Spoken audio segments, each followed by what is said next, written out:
Good morning. This is the latest AI travel news from GBNews.com. On the A725 northbound, the Wraith interchange is restricted due to a broken-down vehicle. Drivers should exercise caution. On the A55, maintenance closes the eastbound exit and westbound entry slip roads at junction 23A Pensarn.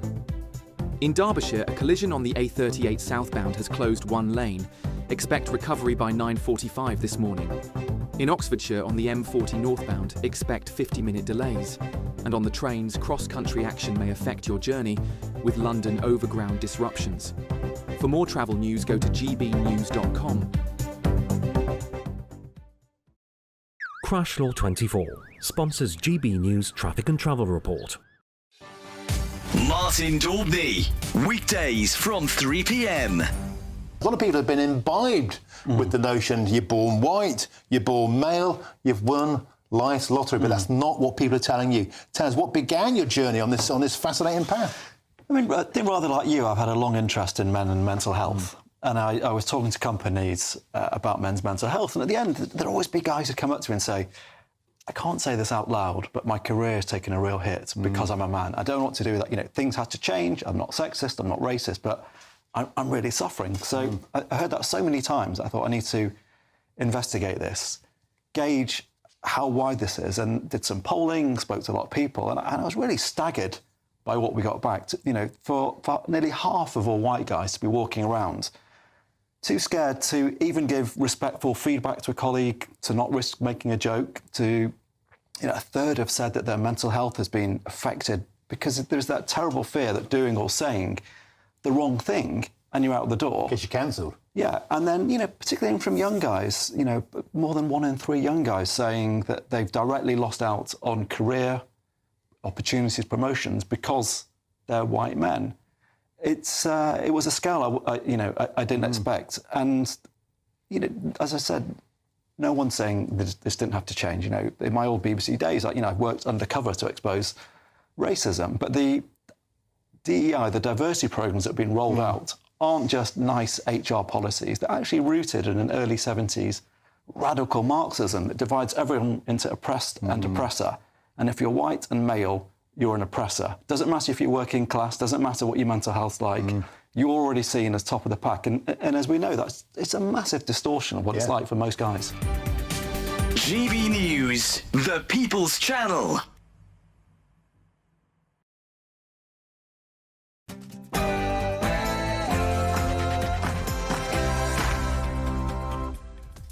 Good morning. It's 9:30 on Tuesday, the 10th of June, live across the UK. This is Britain's Newsroom with Andrew Pearce and Bev Turner. Now let me take you back to the Chancellor in July 2024. Those not in receipt of pension credit or certain other means-tested benefits will no longer receive the winter fuel payment from this year onwards. And then yesterday, I can announce that this winter, 9 million pensioners will now receive the winter fuel payment. Humiliating U-turn.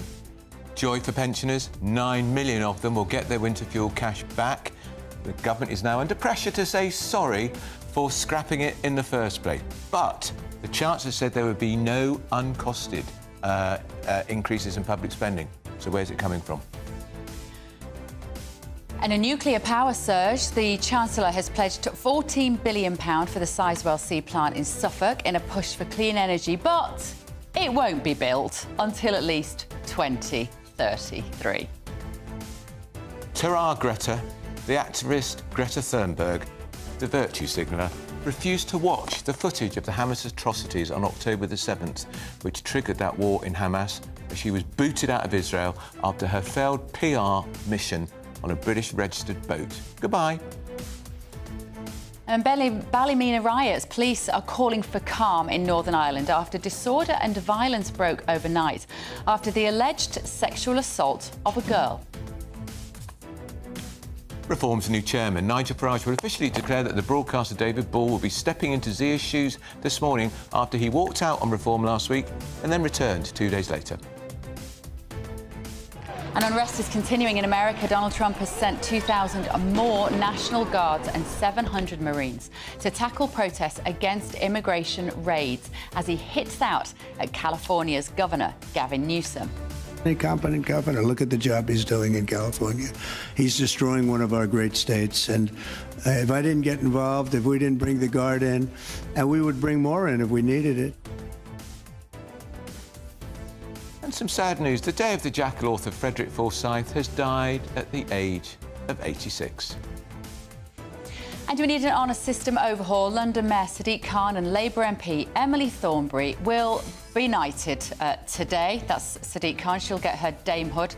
But should politicians get these gongs at all? We'll bring you some live pictures with our own exclusive commentary.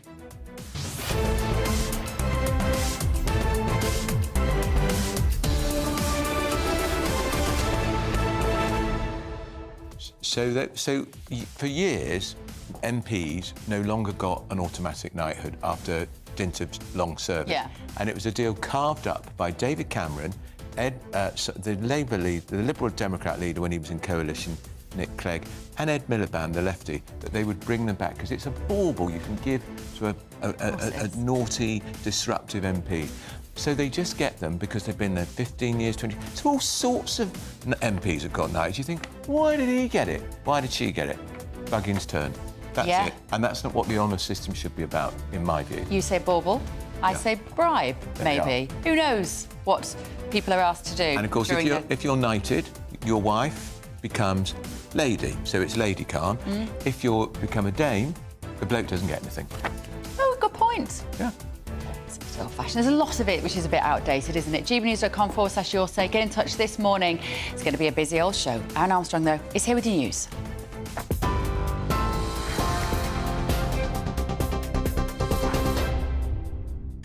Thank you very much. Good morning to you. Our top stories. The government's approved a multi-billion-pound investment into a new nuclear power plant in Suffolk. The Treasury says it will create 10,000 jobs. The Energy Secretary Ed Miliband says it's necessary to deliver a golden age of clean energy. But opponents say ministers aren't being honest about the final cost and that it will take at least a decade to complete. Britain's unemployment rate has hit its highest level in almost 4 years. New figures from the Office for National Statistics say the jobless levels jumped to 4.6% in the 3 months to April. Wage growth has also eased more than anticipated as employers struggle with rising staff costs. Police in Northern Ireland say a number of properties have been damaged during disorder sparked by an alleged sexual assault in the town of Ballymena. Masked youths seen throwing missiles towards armoured police officers who were called to an anti-immigration protest. 2 14-year-old boys appeared in court on Monday in connection with the assault. They've denied the charges. President Trump will deploy thousands of additional troops to Los Angeles as protests over his immigration crackdown continue. Residents of the city have been demonstrating against the immigration raids that have led to hundreds of foreign nationals being arrested. California's Governor Gavin Newsom, who's a Democrat, has described the deployment as deranged and dictatorial. Trump has rejected those criticisms. A competent governor. Look at the job he's doing in California. He's destroying one of our great states. And if I didn't get involved, if we didn't bring the Guard in, and we would bring more in if we needed it. And Greta Thunberg's been deported from Israel after being arrested for attempting to break the country's 18-year naval blockade of Gaza. Israel's foreign ministry posted 2 pictures of the 22-year-old climate activist on board a plane scheduled to take her back to Sweden. It's understood at least 4 of the 12 activists arrested alongside her on board the Gaza-bound aid boat will also be deported. Those are your headlines. I'll be back with more at 10 o'clock. For the very latest GB News direct to your smartphone, sign up to News Alerts by scanning the QR code or go to gbnews.com/alerts.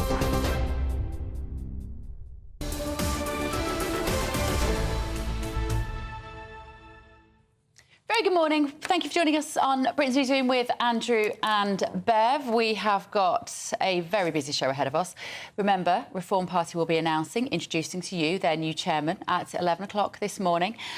You can see what you make of him. He may be a familiar face and name to some of you anyway, but that will be worth staying tuned for. But, first of all, We have often sat on this show, haven't we, enduring some boring speeches by our Prime Minister, Sir Keir Starmer, but we just knew, Andrew, didn't we? There must be a charismatic man behind the scenes. I've sought it since it's been an MP. I must admit I haven't found it. Yeah, we just knew, and sure enough, here is their social media post, which is going to portray to you the dynamic, go-getting, fast-paced, brilliantly edited version of Keir Starmer. This was his Twitter feed yesterday. Have a look.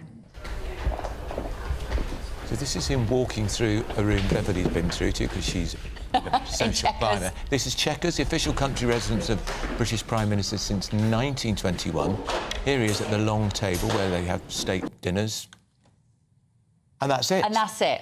That's it. That's his video to show you how hard he is working. There's no music bed on it, so it's not like we've taken it out. It's just him walking through a lounge, if you're listening on the radio. Yeah. And that isn't his study. There's a study in number 10. Why isn't he working in that? And I don't believe the Prime Minister does stuff with pens. He'd be on a computer. This is, and on it said, this video, it shows that he is investing in the future of Britain. Why would you be pictured in the symbol of huge privilege? I don't begrudge our Prime Minister having a Grace and Favour residence at the weekend to go to. It's got a swimming pool, of course. Oh, nice. 1,500 acres of land. I didn't swim in the swimming pool when I went to Chequers. At least 10 bedrooms. Margaret Thatcher famously, when the German Chancellor was coming to stay, Helmut Kohl, who she couldn't stand, she turned the heating off to save money. I quite like that. He was a big lad, so he probably would have kept himself quite warm. That video was Keir Starmer demonstrating It's ridiculous. He just wrote, I am investing in the future of Britain. He walked through a lounge, he signed a piece of paper on a massive table, nobody needs a table that big, and then that was it, and he walked out again. And this has come out as the row continues to swirl around the government over restoring the winter fuel allowance to millions of pensioners who were deprived 300 quid if they were a couple, £600, some of whom wouldn't have been able to afford to put the heating on. But there we are, here's Keir Starmer in his nice, heated, Grace and Favour mansion in Buckinghamshire. It's been watched 3.5 million times. How many votes do you think that's won him? Oh, no, hang on a minute. No, it hasn't. It's been watched 500,000 times, so not even that many, really, for a Prime Minister. It's been liked 2,000 times. Well, that's not many. And there are 4,000 comments. And I'm not exaggerating if I say 99.9% of the 4,000 comments are negative.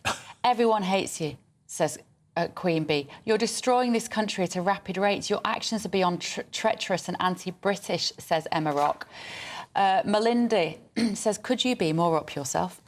You're about as much use as a chocolate teapot, says Kevin. I mean, I know that X isn't necessarily the real world. X, formerly Twitter. Well, it's a good way of people venting their spleen and telling us what they think. It really is. And, of course, there's some comedy memes as well as to what he might have been writing down on that particular I saw that one. piece of paper. I can't share that. And he said, as part of your research, will you read the comments, says Dominic to Keir Starmer. And that's the point. If he was listening to the public, would he be putting out pointless, empty clips of himself, a little cinematic? Yeah, well, pathetic, Keir. Please must do better. And I did have a very long conversation with the minister last week, and I said, why can't he raise his game? And what did they say? Why He's got can't no he game. raise his game? And they said, he's got a problem empathising. I said, understatement of the year, mate. You know what he's got, Andrew? He's got non-player character energy. Do you know what that means? No. NPC. Unfortunately, it's NPC is non-player character. Main player character is your charismatic leader with loads of riz. He's not got that. He is a charisma bypass. And we've had a few of those. Think Theresa May, think Liz Truss, think Rishi Sunak. Actually, Rishi had his moments. Non-player character. But not many. Now, in the biggest U-turn, in fact, it's one of the biggest U-turns I can remember in government for years and years and years. The Chancellor has finally let out, revealed the worst kept secret in Westminster. They are going to reinstate the winter fuel payment for 9 million pensioners. So that is pensioners in England and Wales with an income of or below £35,000 a year and who are between the state pension age and 79 will now receive those £200. For those aged 18 over, they'll receive the payment of £300. theory being a bit older, you need more heating on. So where households are not in receipt of an income-related benefit, a shared payment will be made. So a couple under 80 and not on pension credit will receive a payment of £100 each. Payment will be automatically paid to all pensioners, and for those with incomes above the threshold, the payment will be automatically recovered through taxation. Let's speak to Oren Leon from Age UK. Oren, you must be delighted that finally this terrible saga is over, and it's clear they've been spooked by the public reaction. We thought we weren't going to get the details of how many were affected until the budget, but they've put this announcement out because I think they knew the position was pretty much unsustainable. So now we know 9 million pensioners will get most of this money back, although they don't get money back that they lost last time. Hi, yeah, thanks for having me on. It's great to be here. Yeah, as you say, we're delighted that the government has listened to the huge amount of people who have been asking for the winter fuel payment to come back to struggling pensioners. It's fantastic news. Thank goodness they listened. As you say, it's unfortunate that they didn't listen earlier and that we had a really difficult winter for many pensioners last year. But it's great that it's come out now so that this winter can be better. If the withdrawal of the winter fuel payment last winter, which was cold at times, led to serious illness or possibly even premature death, hypothermia, after all, affects vulnerable old people.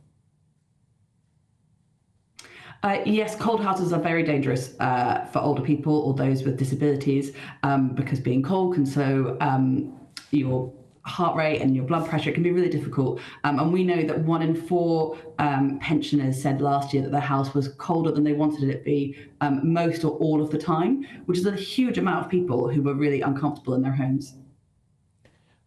And do you think they've got the threshold right now? Some people are surprised it's up to £35,000, Oren.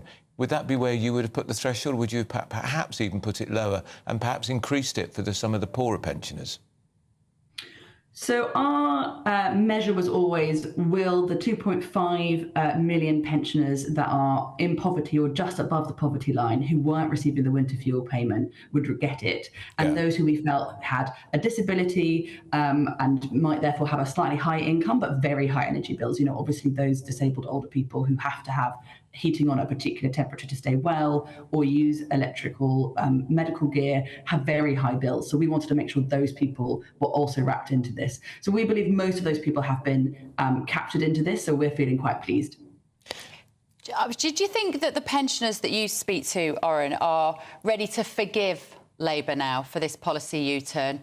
Will they think, OK, well, you know, common sense has prevailed, they have listened to us, or are they a little less forgiving, maybe, just than that, pensioners of that generation, and next time the election comes around, they won't forget? I think it's probably 50-50. A lot of the people we've heard from are really pleased that they've been listened to. They felt very pleased with all the organisations that have campaigned to get this change and really felt like it's made a difference. And isn't it lovely to feel like saying this is a mistake has actually been listened to? But I also think a lot of them, you know, they felt the loss of the winter fuel payment very seriously. They felt like they had lost trust in the government with that change. And I think they'll need to see more reassurance to continue to trust in a government. Do you think, just finally, Oren, the triple lock, which is the means which has been in place for a long time, the pension rises by whatever's the highest, 2.5% earnings or inflation, is that safe for the lifetime of this Parliament? Well, we would very much hope so. I think if you found that the triple lock was cut for this Parliament when it was promised that it would be kept during the manifestos, we'd have a very serious... pensioners would be very unhappy, wouldn't they? And not just pensioners, but, you know, their children, their grandchildren all want to make sure they've got enough money. So I think you'd find a lot of people who felt that the Labour government had really let them down if the triple lock was cut.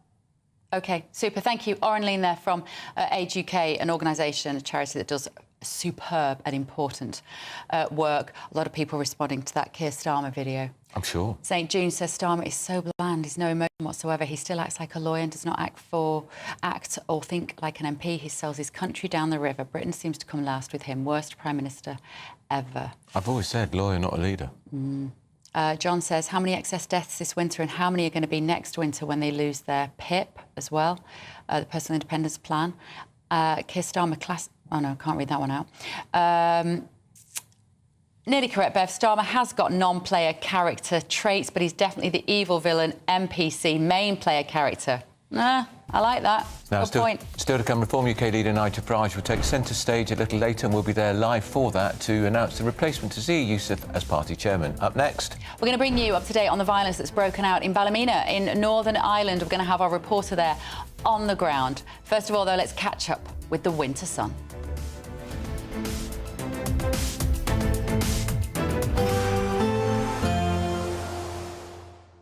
Can't wait to get in that sea. Lovely and warm. Just like the feeling of having great travel insurance. All Clear Travel Insurance sponsors GB News travel destinations forecast. Plenty of summer warmth and sunny skies over the Mediterranean at the moment. A few thunderstorms brewing up over northern parts of Spain and temperatures on the rise in Italy. Sunny skies for most of the Greek islands. Not too hot here as the breeze is coming down from the north. Temperatures ticking up in Rome into the mid-30s perhaps by the end of the week. There are those heavy showers across northern Spain, parts of northern Portugal also seeing some downpours. But Lisbon, I think, set fair and temperatures, as I said, rising into the mid-30s in Rome later this week. All Clear Travel Insurance sponsors GB News travel destinations forecast. You want to know what's really going on in the corridors of power? Labour don't know what to do with you half the time, and that makes you quite lethal in the chamber. Get behind the headlines with Chopper's Political Podcast. Join me, Christopher Hope, as I sit down with the great and the good of British politics. We'll see where this ruling takes us. These are the stories shaping our nation. Chopper's Political Podcast, available now on all platforms. Listen in and stay ahead. This is GB News, Britain's news channel. I think that things have gone a little bit too far in this country. The fact of the matter is that any well-trained journalist does know that free speech does have to exist in a certain environment where you can't be defamatory and you can't incite racial hatred or violence. We know that because we're trained to recognise it. But what's happened here in this country is we've chucked the baby out with the bathwater. Yeah. What's happened now is that everyone is starting to react to fairly, not innocent phrases exactly, but we're starting to become really obsessive about things that don't actually matter and people should be allowed to speak about. Lucy Connolly's she's a case in point. If you think that the actual Prime Minister now is leading the charge, along with Shabnam Mahmood, to actually shorten jail sentences or have no jail sentences for some criminals, and yet Lucy Connolly is in prison for 31 months and loses her appeal, you've got to start asking yourself, what is going on here? And also, can I just add, Paul Richards, Keir Starmer asked about Lucy Connolly. He says, oh, sorry, I'm not across the case. Come on, pull the other leg. By the way, I don't want to just talk about Lucy Connolly. This is free speech in Britain. Free speech, in my book, does not exist in Britain. Well, technically, you're right, of course, because we can't just say whatever we like. We can't walk into a crowded theatre and shout fire, right? And I can't say so-and-so's a paedophile or so-and-so's a terrorist without, there being some evidence for that. We can't just say whatever we like anywhere we like. We have boundaries and rules. And I would say to the Americans coming over here lecturing us on how to run the place, they display total ignorance of our system so often. If you vox pop American citizens, they don't know where England is. They think our Prime Minister is King Charles. GB News, the People's Channel. In the GB Newsroom, we bring you the news as it happens. With our team of dedicated journalists across the UK, we're ready to keep you up to date with what's happening every half an hour, every single day. Bulletins here on GB News, the People's Channel, Britain's news channel. I'm Michelle Dewberry, and this is GB News, the People's Channel, Britain's news channel.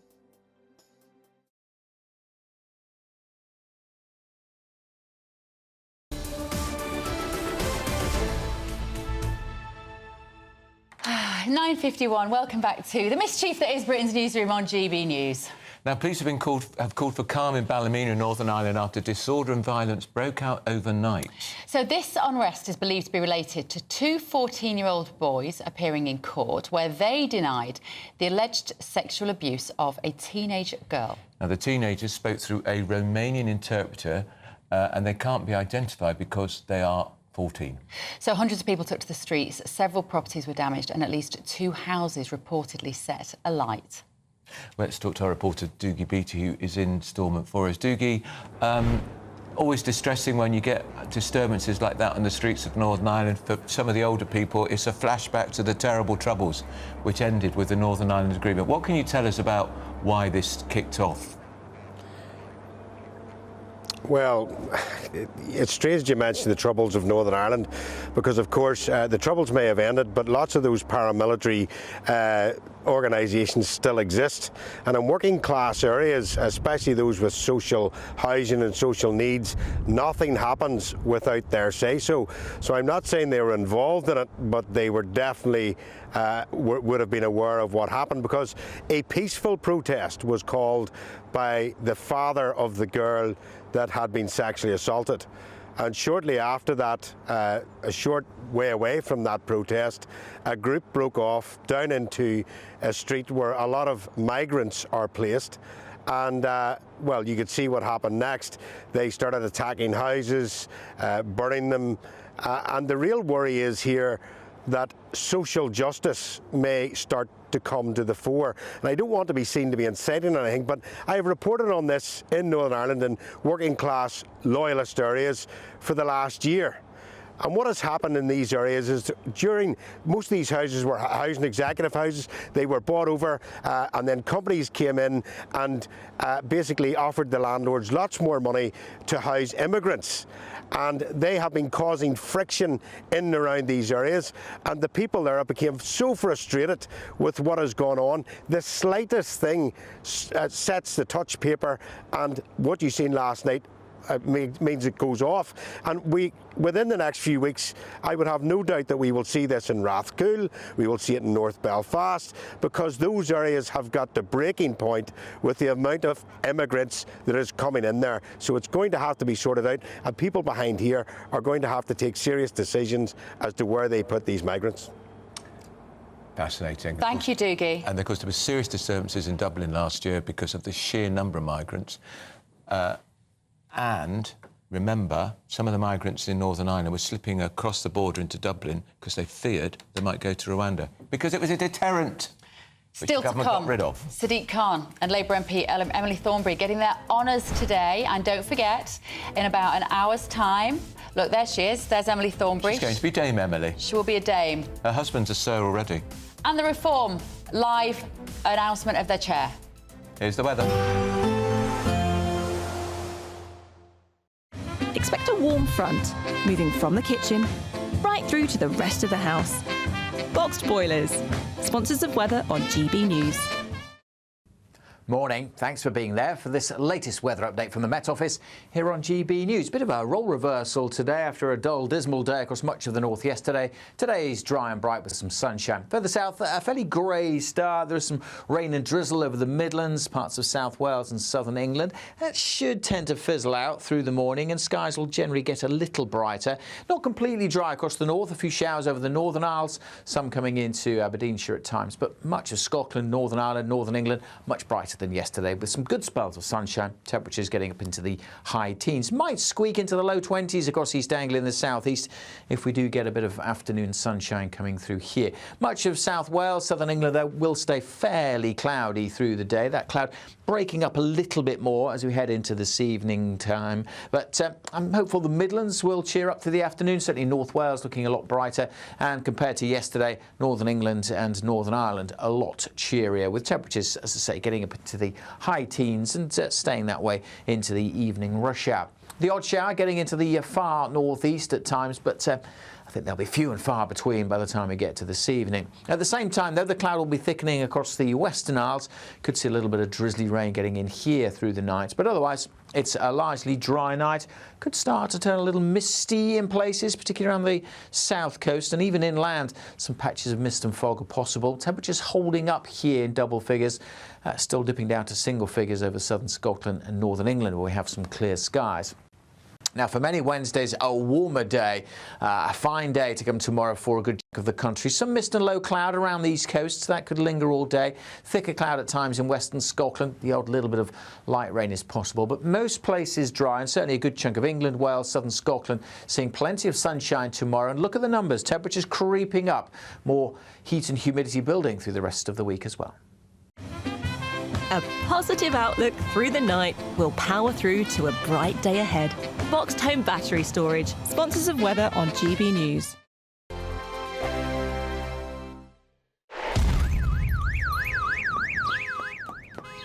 Crash Law 24 sponsors GB News Traffic and Travel Report. Good morning. This is the latest AI travel news from GBNews.com. The Erskine Bridge southbound is partially blocked due to a road incident. On the A55, exit and entry slip roads at junction 23A Pensarn are closed for maintenance. In Warrington, animals on the road affect the M6 southbound between junctions 21 and 20, closing one lane. The M40 northbound between junctions 10 and 11 in Oxfordshire faces an hour's delay due to congestion, with normal conditions expected by midday. In Bristol, the M32 southbound between junctions 2 and 3 has 10-minute delays. And on the trains, cross-country services might be impacted by industrial action. For more travel news, go to gbnews.com. Crash Law 24 sponsors GB News Traffic and Travel Report. £54,321 in totally tax-free cash could make your year the best yet. How would you react if you got that winning call? Oh my God, I'm going to cry. Oh my God. Thank you. You weren't expecting to get that call today, were you? No, I wasn't. For a chance to win £54,321 cash, text cash to 63225. One entry costs £2.50 plus one standard network rate message. Or text bonus to 63225. 5 entries cost £5 plus one standard network rate message. Go to gbnews.com/win. Entries start at £2.50. Call 0903 686 3232. Calls cost £2.50 plus your network access charge. Or post your name and number to GB14 PO Box 8690 Derby DE1 9TT. UK only. Entrance must be 18 or over. Lines close at 4 p.m. on the 1st of August. Please check the closing time if listening or watching on demand. Good luck. It's Patrick Christie's Tonight, and here we do things differently. It's explaining the absolute madness of this, doesn't it? It's explosive. I mean, this is very good. It's lively. 850. Your government sat there short and it did nothing. It's controversial. And the Middle East has been in turmoil since before I was born. It's everything you need to kickstart your evening. Everyone's had their Weetabix tonight. I love to see it. That's Patrick Christie's Tonight, weeknights from 9 p.m. Only on GB News, the People's Channel, Britain's news channel. From the school run to the home run, watch a new show for all of Britain. He can say whatever he wants. A straight-talking show where all voices are heard. And, you know, when are we going to stop talking about smashing the gangs and actually do it? With the stories that matter from every part of our country. There's a bit of a crash landing there for your Chancellor. Bold, fearless and standing up for you. That's me, Martin Daubney, 3 p.m. till 6 p.m, weekdays, here only on GB News. The People's Channel, Britain's news channel.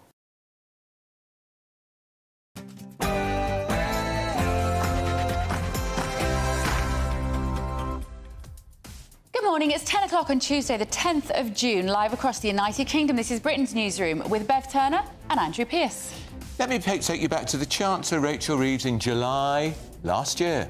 Those not in receipt of pension credit or certain other means-tested benefits will no longer receive the winter fuel payment from this year onwards.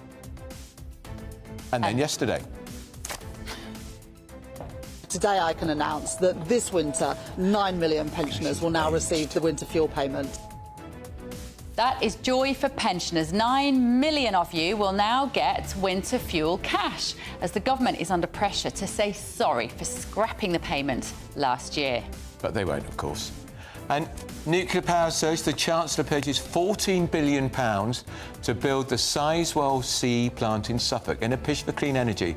Don't get too excited. It won't be built until at least 2033. And we are awaiting the announcement of Reform's new chairman. Nigel Farage will officially declare broadcaster, media medic Dr. David Bull. He's going to be stepping into Zia Yusuf's shoes. We will be there to watch the announcement. Yes, I will be there in just over an hour's time to hear that announcement. As you heard, we're expecting it to be Dr. David Bull. I hope to be speaking to him after that announcement is made. Much more to come shortly. Ta-ra, Greta. The activist Greta Thunberg, well-known virtue signaller, refused to watch footage of the Hamas atrocities on October 7th in 2023, which triggered the war in Gaza as she got booted out of Israel after her failed PR aid mission, which was on a British registered boat. Doesn't she look happy?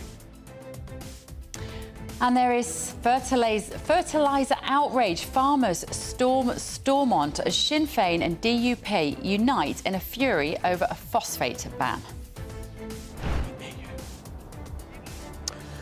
Violence in Ballymena sparked by an alleged sexual assault, and people are angry about the amount of migrants that are being pushed into working class unionist areas.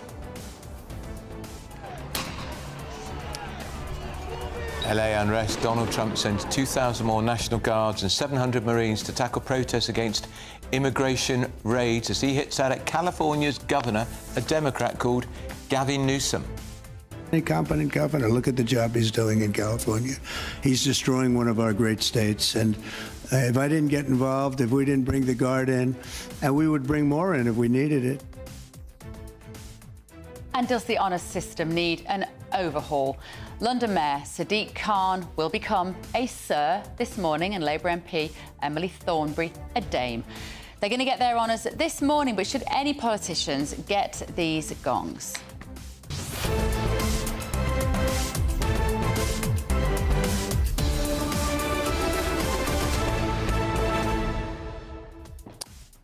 And there's some breaking news.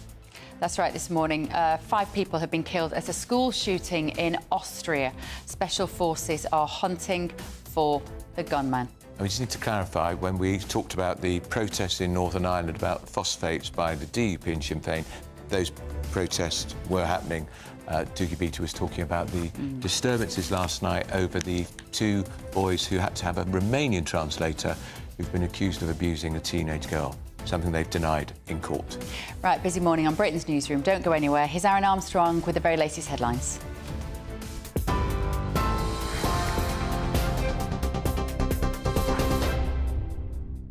And just to add a little bit more to that breaking news, Bevan Andrew brought you that 5 people, we understand, have been killed in that attack at a school in the Austrian city of Graz. We'll bring you more on that as we go through the morning here on GB News. Let's get up to date with the other stories. The government's approved a multi-billion-pound investment into a new nuclear power plant in Suffolk. The Treasury says it will create 10,000 jobs and will generate enough energy to power 6 million homes. The £14.2 billion investment comes on top of £3.5 billion of money, public money, committed under the Conservatives. Energy Secretary Ed Miliband says it's necessary to deliver a golden age of clean energy, but opponents say ministers are not being honest about the final cost and that it will take at least a decade to complete. Britain's unemployment rate has hit its highest level in almost 4 years. New figures from the Office for National Statistics say the jobless levels have jumped to 4.6% in the 3 months to April.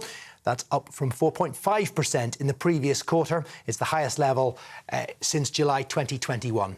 Figures also show that wage growth has eased more than anticipated.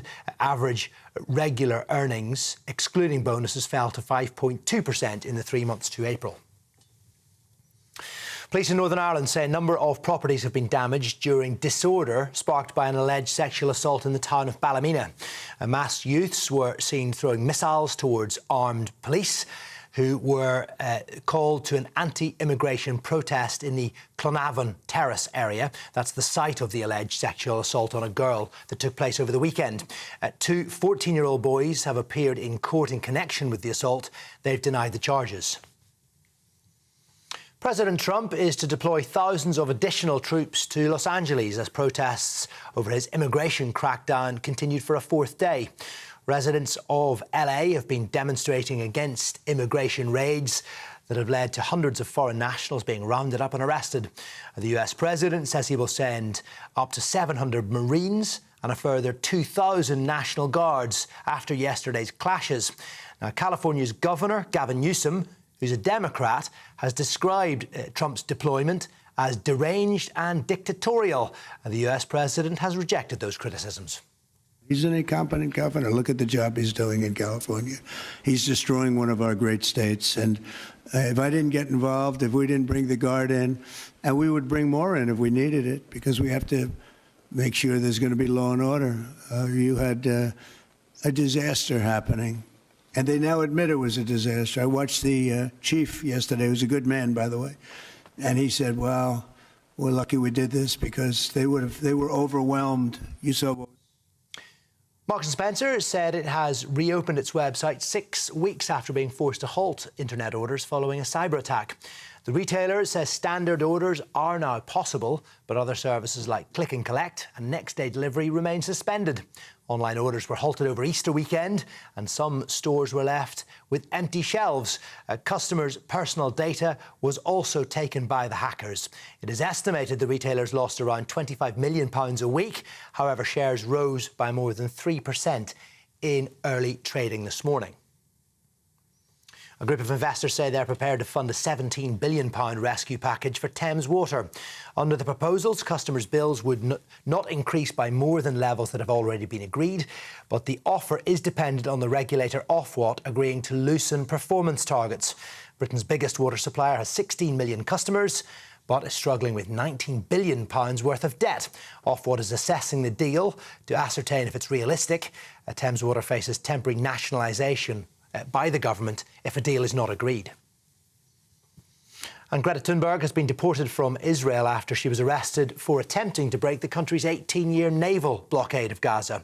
Israel's foreign ministry posted 2 pictures of the 22-year-old climate activist on board a plane scheduled to take her back to Sweden via France. It's understood another 3 of the 12 activists arrested on board the Gaza-bound aid boat will also be deported. The group were picked up on the UK-flagged Madeleine vessel off the coast of Egypt on Monday. They had been attempting to take a symbolic amount of aid into Gaza. Those are your headlines. I'll be back with a short bulletin at 10:30.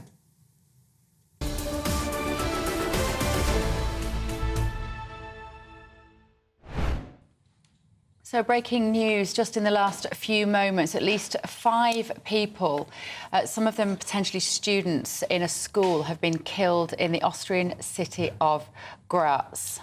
Austrian police confirmed that a major operation was underway in the city shortly after 9 a.m. UK time. Gunshots were heard inside the school, according to police. Austria media is stating that several people have been seriously injured, including students and teachers, and the suspected perpetrator, reportedly a pupil, is believed to have taken his own life as well. We will get you more as we get that as it comes through. Very unusual for a quiet, peaceful country like Austria. Guns apparently are not banned in Austria. You can have shotguns, you can have hunting rifles without a licence. Handguns and automatic rifles, I think, need a licence. Everyone can get those if they have no criminal background. So we will bring you more on that as it unfolds, of course. At least 5 dead in school at a shooting in Graz in Austria. Right, shall we see what you have been saying at home this I wonder how morning? many people think it's great that Sadiq Khan is going to be Sir Sadiq Khan. Not many, I suspect. Sadiq Khan, his wife and their daughters.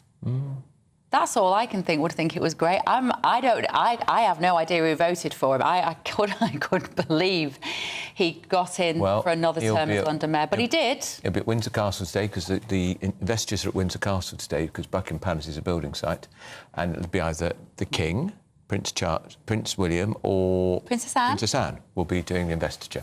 Do you know she says sometimes, "You've disappointed it to me." Isn't that self-effacing? What, people say that to... No, she says it to them Princess Anne sometimes. says it to people, Are you yeah. disappointed it was only me? Because people obviously want the king or the future king. Nah, she's the best. Yeah, I love I like her a lot. One of you, Verem, has said the Tories and Labour have turned the Honours Awards into a meaningless exercise And the Lib of Dems. rewarding failure. And the Lib Dems, they signed up to this deal that after so many years you're entitled to a knighthood, automatically. In a way, though, what does it get you? What does it get you if you are a dame or a sir? What does it mean? It looks quite nice on your business card. Yep. It means you might get an appointment with your bank manager. Well, those days are gone. Everyone does it on an app.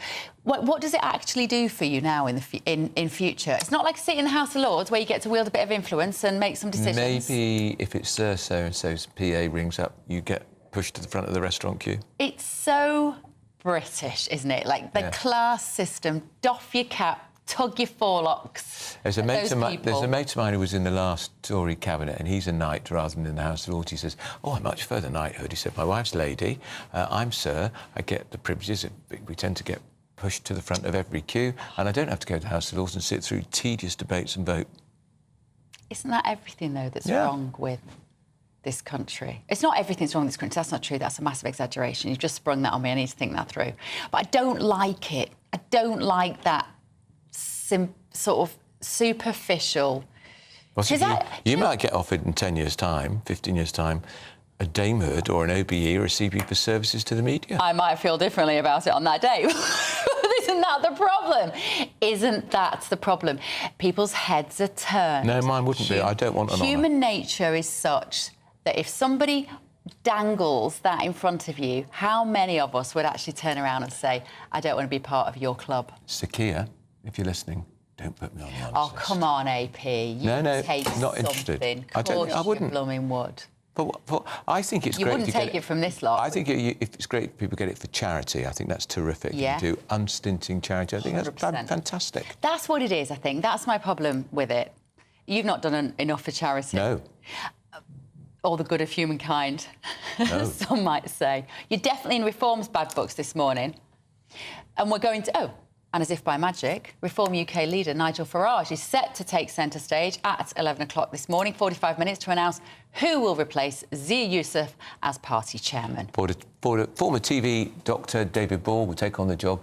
Zia Yousaf, who walked out last week, if you recall, he stood down dramatically and unexpectedly 24 hours after criticising Sarah Poachin, Reform's newest MP, who won that by-election in Runcorn, because she had the temerity to say to the Prime Minister, "You're going to get rid of the burqa." They have in France, have in Belgium. And he put a tweet out the same day saying, "Dumb question," resigned 24 hours later, and then, inexplicably, returned 48 hours later but in a different job. I'm all right with that. But you know why? Because I think it shows Nigel was genuinely sincere, I think, when Zia stepped aside. He came on GB News.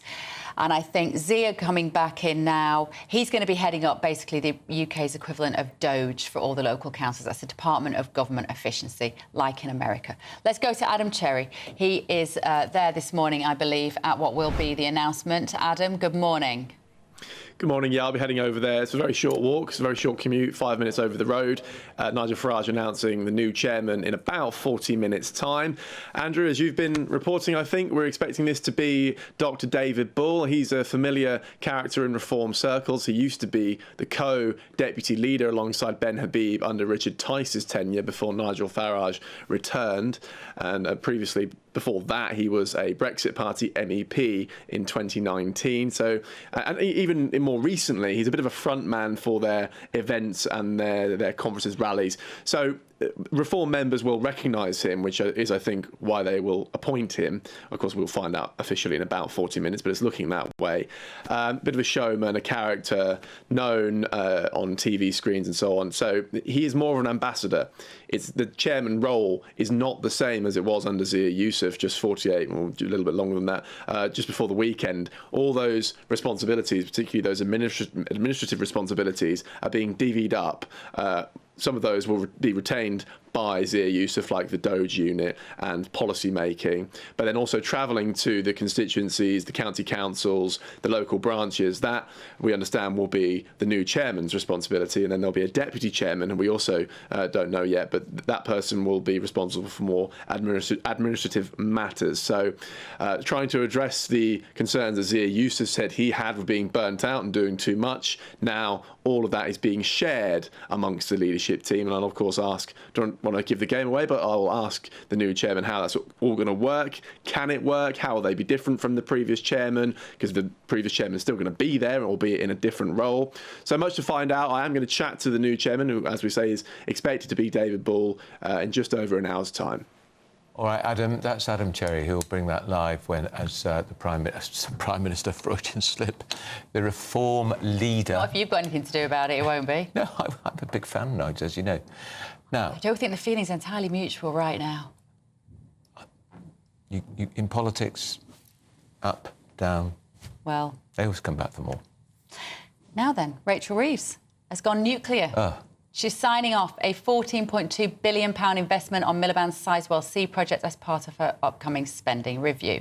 Treasury claims it will create 10,000 jobs and even generate enough electricity to power 6 million homes. However, it won't be built until 2033. And if any projects by government are anything to go by, in your dreams, try 2040. Well, let's talk to the director of Stop Sizewell C, Alison Downs. Alison, a very good morning to you. Now, 2033 to have this built, presumably construction will start before then. Why shouldn't it happen, Alison? Well, I agree that 2033 seems pretty ambitious. We oppose Sizewell C for a number of reasons. I think just what's important to point out this morning is that although a lot of taxpayers' money has been allocated in the spending review, this is not a final investment decision. There's no mention of private investors. That process is going to take some time still to be resolved. And critically, there's no mention by the government of how much overall this project is expected to cost. Now, the £14.2 billion that's been allocated, if you put that alongside money that's already been handed over to the project, you're looking at around £18 billion over the next 5 years. Now, two things to point out about that. £18 billion was the original budget for Hinkley Point C, and now we're on about £46 billion. And by the end of this Parliament, Sizewell C will barely be half built, so there's still going to be an awful lot more costs to come. And it makes it very difficult for voters to assess whether or not this is a good use of taxpayers' money when there's so much information that's being withheld from us. Because the other thing is that consumers, for the first time with a nuclear project in the UK, are going to have to pay a tariff on their energy bills throughout the lengthy and risky construction process. Alison, in the area, what does this mean for local people? How, the impact on the countryside, trees, wildlife, how many homes are going to have to be demolished to make way for this monolith? Well, I mean, we came together in our hundreds at the weekend in a rally on Sizewell Beach. And one of the main things that drew people there was a sense of outrage at, you know, so many trees and miles of hedgerows have already been demolished. I mean, the scale of construction goes right across the area because it's not just the main site. You know, there's associated development, park and rides, roads, those kind of things. So we've seen a massive increase in traffic, a massive increase, you know, in the impacts on a day-to-day basis. Now, two things. Obviously, the government wants this to create jobs. Any infrastructure project will create short-term jobs, but there's less than 1,000 permanent jobs at Sizewell C, and there's never any mention about what the impact is on the existing local economy. So tourists have already started to say they're not coming back because it's so depressing to see the destruction in the area. And local businesses are losing staff to the project, and that's impacting their viability. Rents in Leiston, which is the nearest town, only 5,000 to 6,000 people have already gone sky high. So unlike Hinkley Point C, which has a motorway, has Bridgewater, has Bristol, has South Wales, has a lot of, you know, large areas of population nearby, we're a small rural area. And the expectation by the project is that a lot of the people who will work on Sizewell C will come from Hinkley Point C and from much further afield. You know, so the limitations, you know, that gives to opportunities for local people, you know, is really telling. It's not, Alison, that you're fundamentally against nuclear power being generated, because clearly we need some to keep up with the demands of a growing population, but it's that the location is wrong for you. Well, to be honest, it's a whole host of arguments. And I personally have grave reservations about nuclear power. It creates waste that stays toxic for centuries. And as we've seen at Sellafield, it costs an awful lot of money to clean it up. This is a very unsuitable location. It's on an eroding coastline. There isn't the infrastructure. There isn't the workforce around. And also, I think there are quicker, cheaper ways that we can generate more electricity, as well as invest more in energy efficiency to actually, manage our energy consumption. I mean, for example, Ed Miliband's own Warm Homes plan, he's been fighting for funds for that. And that's a way of reducing household bills and creating thousands of jobs across the country, whereas Sizewell C will increase household bills during construction. And it's absolutely inconceivable that it won't run late and overspent, just as every nuclear project of its type has done in the past. Can I just ask, on a personal level, how much of your time does it take up being director of Stop Sizewell C, and how many years have you been campaigning like this? Well, about 10 years ago, the community I live in, which is close to the project, decided to set up a community group to give ourselves a voice, because there was going to be so many aspects of this project that were deeply concerning to us. And then around 5 years ago, we decided that it was just impossible for the project to be adjusted in a way that was acceptable. And we became Stop Sizewell C, and I started working full time on it at that point. So, yeah, we've been campaigning on this for over a decade. I mean, I think, again, it's telling just how long it takes these sorts of projects to get going. And the Prime Minister's criticism of local people as being responsible for that is just utterly ludicrous. Yeah. I mean, I think we only have to look at the nuclear industry for its failure to plan properly. All right, Alison, thank you so much. Alison Downs, there, tireless campaigner and the director of Stop Sizewell C. Fascinating. In 2022, by the way, the current Energy Secretary, Ed Miliband, who's championing this development, mocked the Conservatives in 2022 for announcing Sizewell B, because he said, so expensive and it would take too long to build. Funny that, 3 years later. He's building it.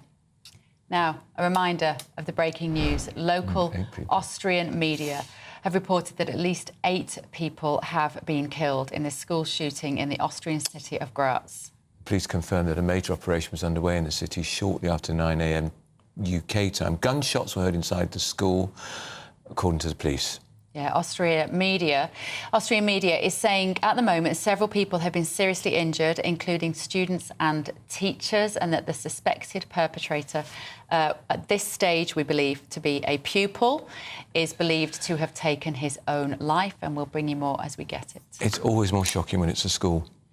And yet, and also increasingly Austria. common. But Austria, you don't think Austria. You think when you hear that, oh, it's America. Yeah, of course. Again, you do. but Austria, Yeah. small, peaceful country, and the death toll is now reportedly 8, including children and teachers. Yeah. Very bad. Awful news. We will bring you any information about that as we get it. Here we go. Let me see what you've been saying at home, shall we? Les says, Zia Youssef is a top-class businessman. It's a great vocation for a Doge-type position. Ron said, we may as well let the Chinese build Sizewell C. At least they will bring it in under a month. There's some truth to that. Now, up next, find out why the Home Secretary, Yvette Cooper, is on resignation watch, apparently. This is Britain's Newsroom on GB News.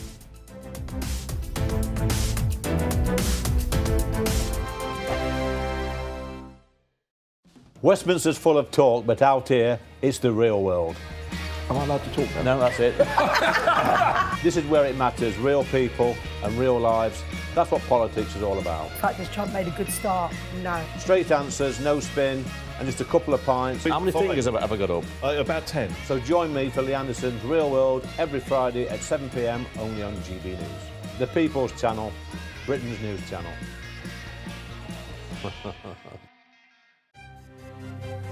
GB News Breakfast, every day from 6 a.m. Welcome to Dunkirk.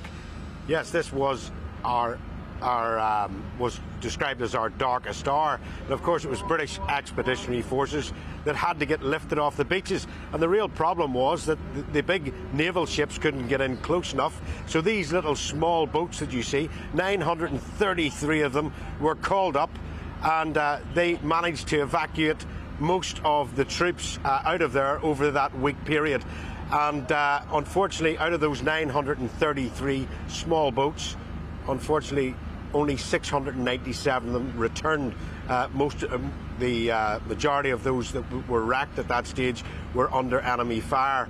And every big anniversary, these small ships return to Dunkirk to educate, to remember, and then to sail back to Britain. And there has been so much interest here in Dunkirk and these small ships. How important is it that we remember Dunkirk? Incredibly important. 85 years ago, there were 250,000 troops on the beach up there, another 25,000 in the rear guard.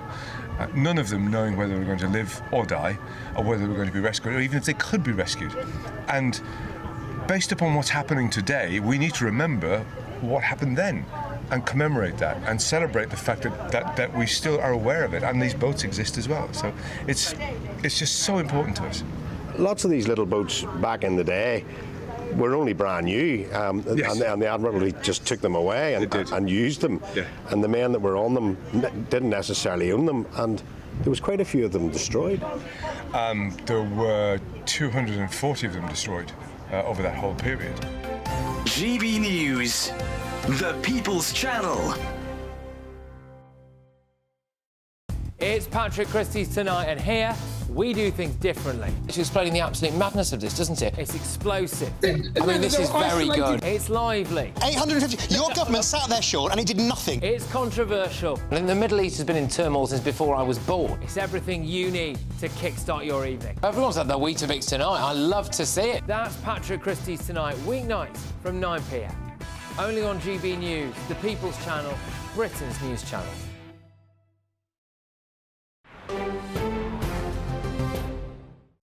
A reminder of the breaking news if you're just joining us. Local Austrian media are reporting that at least 8 people now have lost their lives. They've been killed in a school shooting in the Austrian city of Graz. So the Austrian media states several people were also seriously injured, including students and teachers. The suspected predator, reportedly a pupil, is thought to have killed himself. We'll bring you any more information on that as we get it. Of course, it's the kind of issue that you associate with America, not with sleepy, peaceful European cities like Austria. There's 3 parents on this set. You're a mum, teenage girls at school. Yeah. Can you imagine getting that call, gunmen on the loose at your school? It'd be horrendous. They do actually do. Just to introduce as well to you this morning, Nigel Nelson is here and Piers Pottinger. Morning, gentlemen. They do now in all schools. You routinely do a kind of lockdown rehearsal. I mean, luckily, That's a sign of the times. where they will teach the children to get under the desks, obviously, and I'm pleased about this. They all treat it with irreverence, and they're all giggling under the desk. And frankly, I'd rather they were like that at this, in this country. Yeah. I don't want my daughters to be terrified coming home at night thinking they're going to be a school shooter, because obviously in this country it is vanishingly rare. And in fact, we were just saying probably since Dunblane. Yeah, Dunblane was the last. Yes, one. I mean, we don't get much in this country ago. thanks to really strict gun laws. So as far as the school shooting goes, Dunblane was the last one. So 96, that's at least 96. So we're nearly 30 years ago for that. And of course there was Hungerford before that, but it wasn't a school shooting. No, but they brought in emergency legislation after Dunblane about limiting the use of guns. And often when they bring in emergency legislation out, they get it wrong. Think dangerous dogs. Yeah. But they got this one right because I think we've been pretty lucky to be gun-free. And I think, well, I mean, the laws were pretty strict before that. They were just made stricter after Dunblane. But I think that the great thing is it's not part of our culture to carry a gun. In America, it really is part of the culture. And in some states, in some schools in America, the teachers are armed for this very reason. Isn't that shocking? Which I find really most upsetting. Me too. And, it's if ever there was a reason not to allow people to carry guns as they do in America, that's it. Yeah. And I don't know how many mass shootings in America it takes for the gun lobby to realise what a horrible mistake they're making. Yeah. And successive presidents have done nothing about it. Obama didn't do anything about it. They talk about it, but they don't actually do anything about it. Trump, of course, has got control of both houses, so he probably could do something, but he won't. No, well, Trump's backed strongly by the NRA, the National Rifle Association. A massively powerful lobby. A very powerful lobby, which used to be headed by Charlton Heston. Yes, of all people, who played Moses. Yeah, who was a superhero. Yeah, didn't actually need guns. You could genuinely argue, though, in the case of America, that because there are so many guns in the hands of so many more guns than bad people, more guns that you than people. can't now take the guns away from the peaceful people. Well, you could say that about knives households. in this country.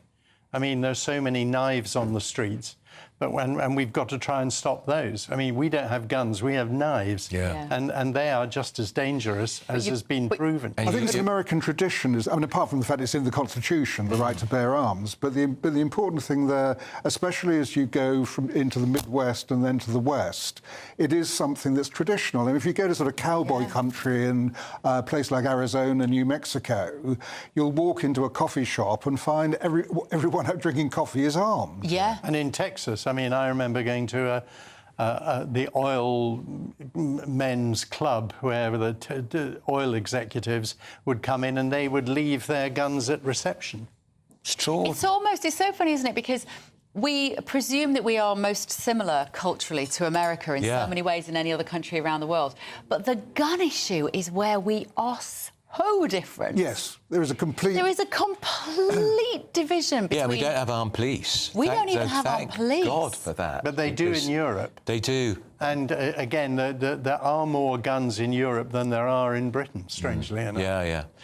I remember the first time I ever went abroad as a teenager to Spain, mesmerised to see Spanish police officers with guns. Mesmerised. Oh, my children still are. Yeah. If you're ever in an airport in Europe, they Mum, look, he's got a gun. But it probably teaches the police some respect from younger people, which we don't have here. Or fear, yes. I mean, and sometimes, though, it is a bit scary when you go to particularly an underdeveloped country where the police are all armed to the teeth. And you think, wait a minute, do they really need all this weapons? But you see, I would arm every police force, I think, should be enable their police officers to have tasers. I'm afraid that was truncated, gentlemen, because of this breaking news story. We'll be back in the next hour, but Alan Armstrong is here with your news with the very latest.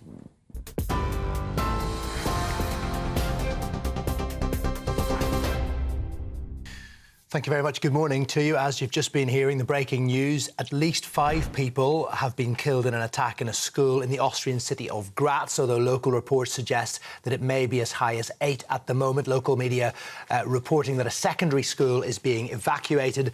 It's not immediately clear if the suspect is amongst the reported victims. More on this as soon as we get it. The Chancellor's approved a multi-billion-pound investment into a new nuclear power plant in Suffolk. The government says it will create 10,000 jobs and that it's necessary to deliver a golden age of clean energy. But opponents say ministers are not being honest about the final cost.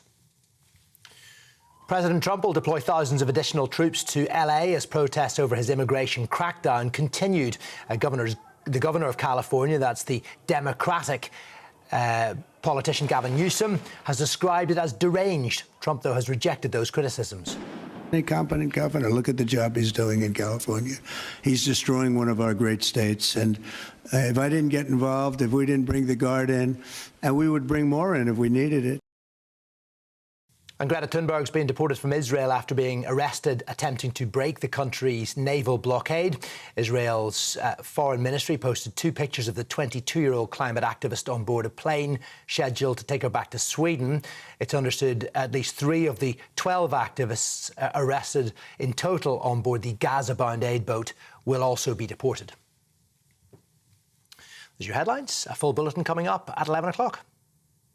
For the very latest GB News direct to your smartphone, sign up to News Alerts by scanning the QR code or go to gbnews.com/alerts.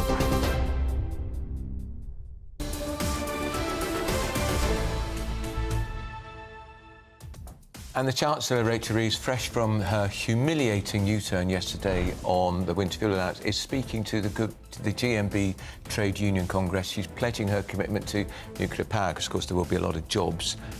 British Steel, we hope. We'll bring you some of the highlights. There probably won't be very many. Don't go anywhere. And the reform announcement of their chair.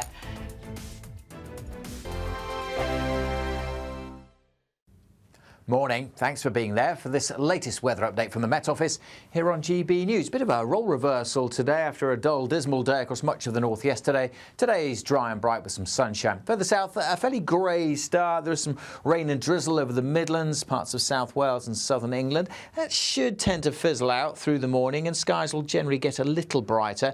Not completely dry across the north. A few showers over the Northern Isles, some coming into Aberdeenshire at times, but much of Scotland, Northern Ireland, Northern England, much brighter than yesterday with some good spells of sunshine. Temperatures getting up into the high teens. Might squeak into the low 20s across East Anglia in the southeast if we do get a bit of afternoon sunshine coming through here. Much of South Wales, southern England, though, will stay fairly cloudy through the day. That cloud breaking up a little bit more as we head into this evening time. But I'm hopeful the Midlands will cheer up through the afternoon. Certainly North Wales looking a lot brighter.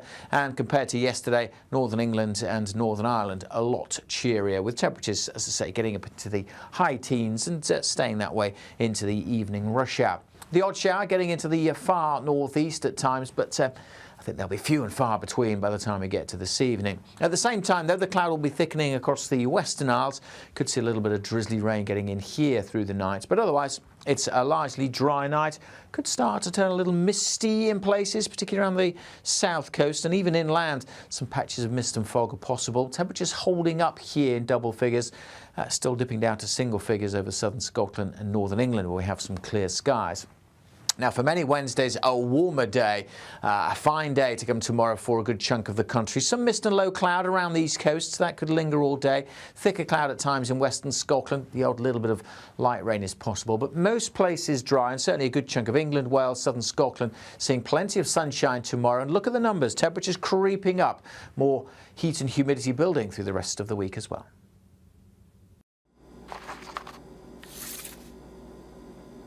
Crash Law 24 sponsors GB News Traffic and Travel Report. Good morning, this is the latest AI travel news from gbnews.com. Expect delays on the A82 northbound due to a fallen tree. The A55 in Pensarn has eastbound exit and westbound entry slip road closures. Congestion on the A50 eastbound in Staffordshire between the A522 and A518 junctions. Oxfordshire's M40 northbound delays reach 1.5 hours from junctions 10 to 11. M32 southbound near Bristol has 10-minute delays between junctions 2 and 3. And on the trains, cross-country and Great Northern face disruptions between Moorgate and Finsbury Park. For more travel news, go to gbnews.com. Crash Law 24 sponsors GB News Traffic and Travel Report.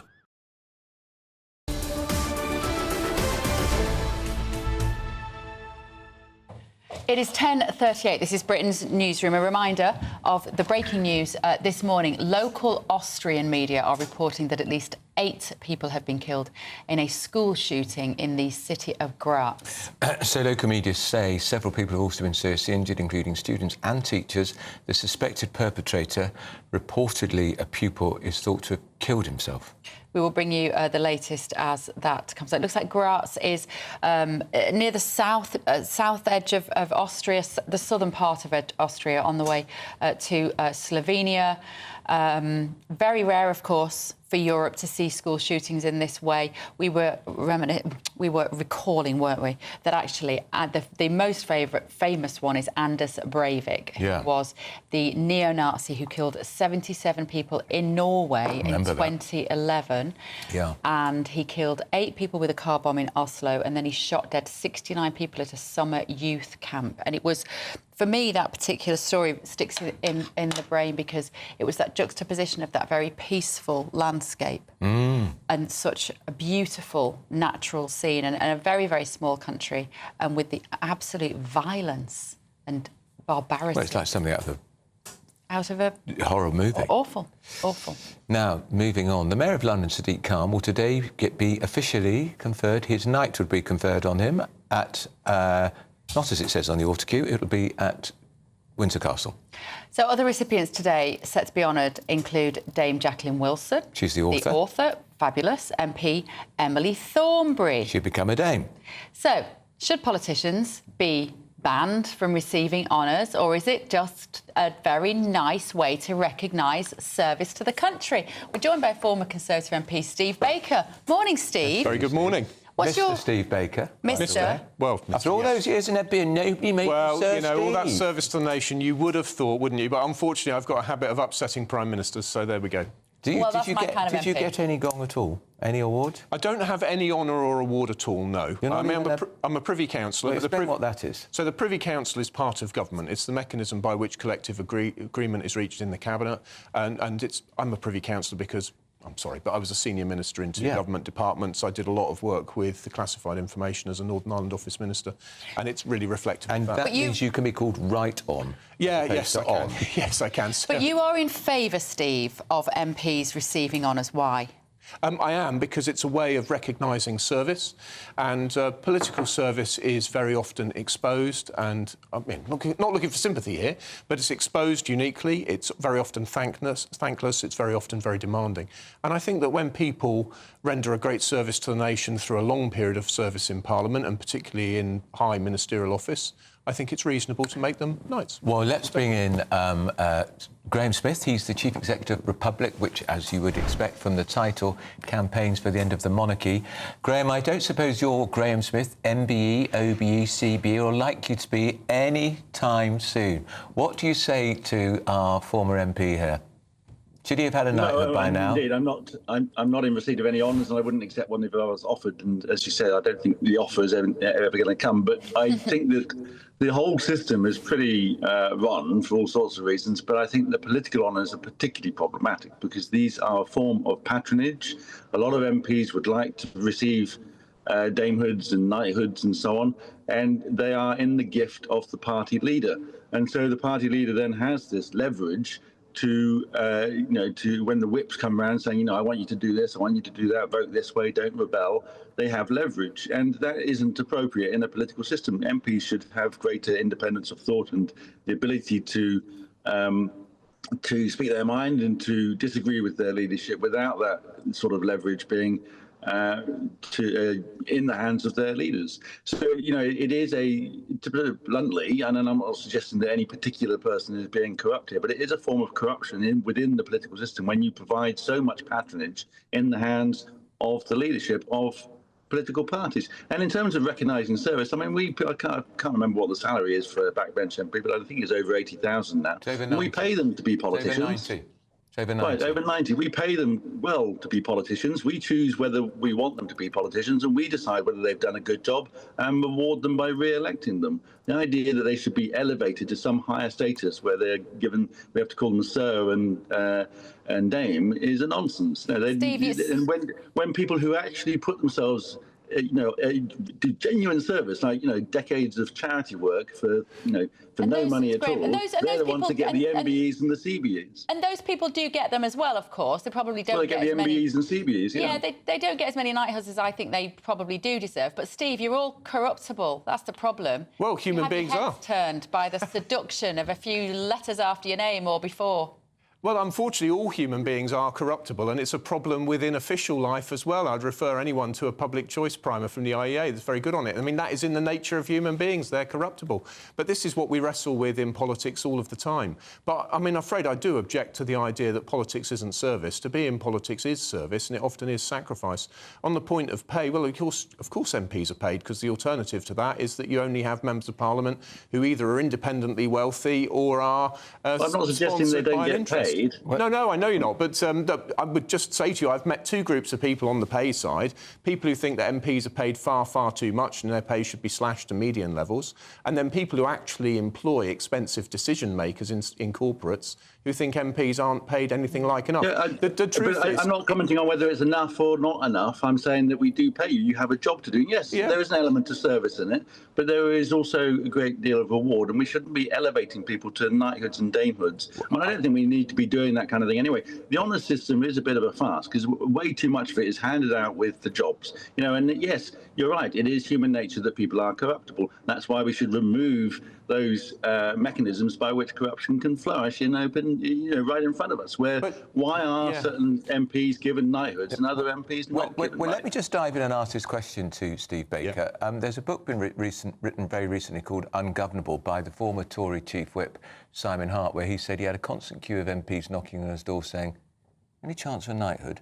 Because, of course, they were badly behaved, and obviously one or two of them got a knighthood. That happens, Steve, doesn't it? Well, all sorts of things happen in politics. But that can't be right, can it? Well, you know what? If you look really closely at politics, you learn the truth of the old adage that if you wish to maintain your respect for sausages and laws, don't look how they're made. This is something we cope with. But the truth is that politics is service. Official life we is should service. know how they're made, and we should know that these decisions are not being made because someone is holding a gong over their head, and that they're being made because there is a degree of independent thought and judgment on behalf of the people. I think if any member of Parliament in the last 14, 15 years has demonstrated independence of thought and without fear or favour, it is me. But I don't really believe that any law has gone through Parliament because people were promised gongs. Political life is complicated and difficult, and people do sometimes suppress comments they might make in public for various reasons. That is part of party discipline, and I would encourage anybody who's really concerned about this to join the political party of their choice and indeed put their name on the ballot paper. Well, you beat me to it. Let me just ask you, Graham. You are a political man. You are the CEO of Republic. You are a campaigner. Why don't you want to be an MP? Because I want to remain independent of the party system and lobby to persuade the public to change their views on a particular view so the public will persuade politicians to take action. It's a very different part of our democratic society. Not all politics and democracy is done in Parliament. And our Parliament is pretty shabby, to be perfectly honest. I mean, the reason why laws get passed is because the Prime Minister whips their MPs to get it passed. And the whole system is pretty rotten and dreadful. It's a second-rate democracy that needs pretty widespread reform, not just getting rid of the head of state.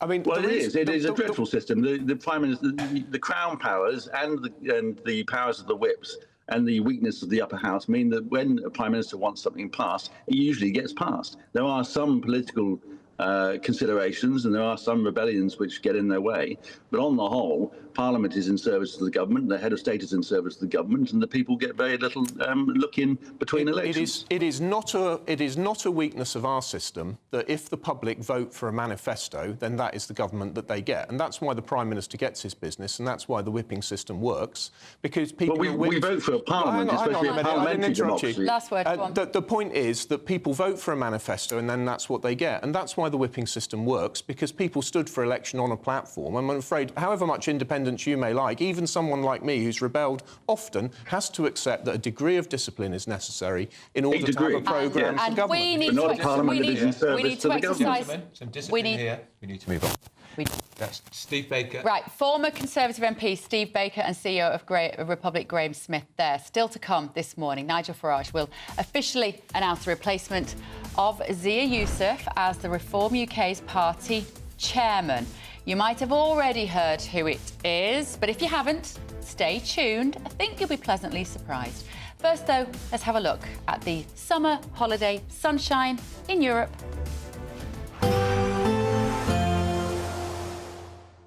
I forecast a perfect holiday in the sun. Weather looking good then? For sure, and no worries about our travel insurance. All Clear Travel Insurance sponsors GB News Travel Destinations forecast.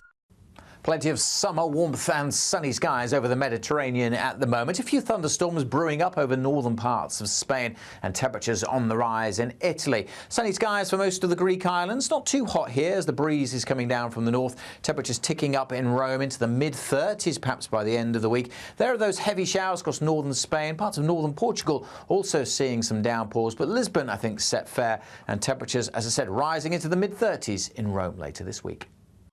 All Clear Travel Insurance sponsors GB News Travel Destinations forecast. Hi, I'm Michelle Dewberry, and my show is your opportunity to cut through all the noise and dive in headfirst to some robust debates. Ideas clash. Situation, No, isn't it? Because the failure is... You're deliberately avoiding my point. Nothing's held back. And if you think this is the end of it, wait for more. And we do not shy away from the difficult stuff. Sometimes I want to shake people and say, if only you understood. So join me on Jubes & Co. weeknights at 6 p.m, only on GB News, Britain's news channel. Join me, Nana Akwe, for an informative, interactive news programme with a difference. It's fun. No, he didn't say that, Dave. I'm so surprised. I think there's an element of truth to that. Join me from 3 p.m. every weekend, only on GB News, Britain's news channel. Good Afternoon Britain isn't just about us. The wonderful thing about this programme is it's about everyone watching. It's an interactive programme. Well, there absolutely is something to see here, and we're going to be talking about it more. Whether it's breaking royal news, please bring us up to date, or indeed a particularly punchy speech in the House of Commons. Very, very curious. We bring it to you live, and then we bring you live reaction as well. That's Good Afternoon Britain, weekdays from midday. Only on GB News, the People's Channel, Britain's news channel. You want to know what's really going on in the corridors of power? Labour don't know what to do with you half the time, and that makes you quite lethal in the chamber. Get behind the headlines with Chopper's Political Podcast. Join me, Christopher Hope, as I sit down with the great and the good of British politics. We'll see where this ruling takes us. These are the stories shaping our nation. Chopper's Political Podcast, available now on all platforms. Listen in and stay ahead. Mornings don't have to be tiresome, especially if you have the right company. Wake up to news as it happens, opinion and debate, and of course, a little bit of entertainment too. Because when the kettle's on, we're on. That's Breakfast on GB News, a show worth waking up for. Every morning from 6 a.m. Only on the People's Channel, Britain's news channel. We'll spread the news, you spread the word. From the school run to the home run, watch a new show for all of Britain. So he can say whatever he wants. A straight-talking show where all voices are heard.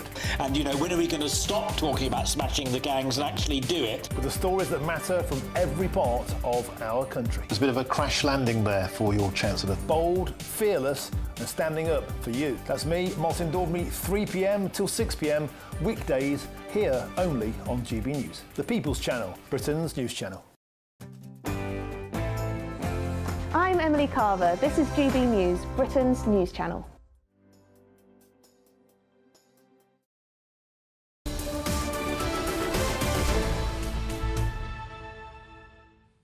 Welcome back to Britain's Newsroom. Breaking news this morning, if you're just joining us, local Austrian media are reporting that at least 9 people have been killed in a school shooting in the Austrian city of Graz. So depressing that figure is edging up, because when we first brought you this news, it was the death toll was at 7. The Austrian media say several other people have been seriously injured, including students and teachers. The suspected perpetrator, who is thought to be a pupil, is believed to have killed himself. There are reports yet to be verified that he locked himself in a toilet and killed himself in the school here in Graz. We are waiting to see if there's any footage that we can actually show you. There are some unverified images of helicopters, medical helicopters landing in the school, in the grounds. We'll be getting any information to you as and when we can receive that and give that to you with factual accuracy. Obviously, just devastating to be a parent and you send your children to school. It is meant And you're at work and you get the phone call. And blind panic. And more likely these days, nobody would be calling you. Your phone would be beeping with somebody saying, turn on X, turn on Twitter. Yes, because it would be all over social media, which it is all over social media. So we'll keep you up to date with that. Also, of course, don't forget that Nigel Farage will be speaking at a press conference today where he's going to unveil the new Reform chairman to replace Zia Youssef, who walked out on Thursday and then came back in a different role on Saturday. Funny that.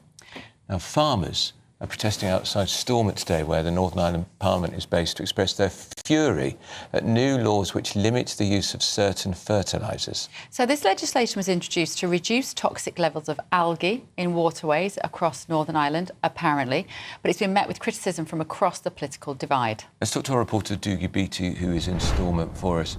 Doogie, busy morning for you. Who is forcing Northern Ireland to issuing this diktat about these chemicals, Doogie? Well, it is strange that it is the Minister for Agriculture, Andrew Moore, that has decided that he is going to reduce phosphates per acre to 4 kilos, which is totally impossible because the sum at the moment is 1 cow per acre or 4 sheep per acre. That would mean you would need 2 acres for every cow that was on there. And what would you do with the slurry, of course, because each farm has about 300,000 gallons of slurry per year, and they need to spread it somewhere, and they spread it on the land in order to grow the grass. It is very cheap fertiliser, and most farms don't want phosphate access on their land, but he has decided that Lough Neagh is a problem of the farmers, and that's simply not true. It's been proven actually that his policies last year and the year before actually made floods happen during Portadown, Lurgan and Newry. We covered those extensively because they've tried to block the rivers to keep the water levels high in and around those rivers so as the phosphate doesn't leave the land. But of course, when the winter comes, the rain comes, the water levels are already high, and it basically floods the towns downstream. What they really need is to oxygenate the water, look at landfill sites that were around there, and dredge the rivers on the way in so as water freeze slowly. It is not, it's stagnant water that you're looking upon.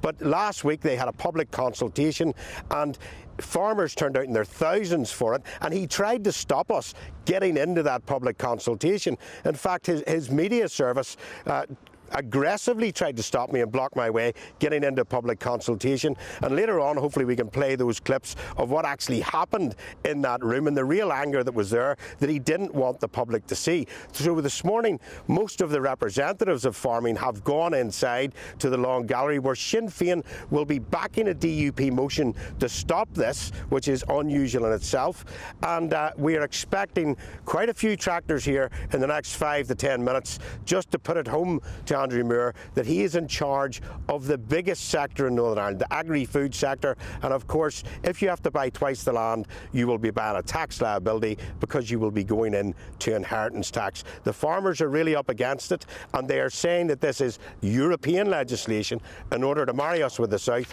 So if Keir Starmer has done that deal with Europe, beware in the rest of the UK, this may be coming to a farm near you. OK, thank you so much, Doogie. And of course, as if things aren't tough enough for our farmers at the moment in this country, we're joined in the studio by Nigel Nelson and Piers Pottinger. Gentlemen, we are building up to the Reform UK announcement of their new chairman.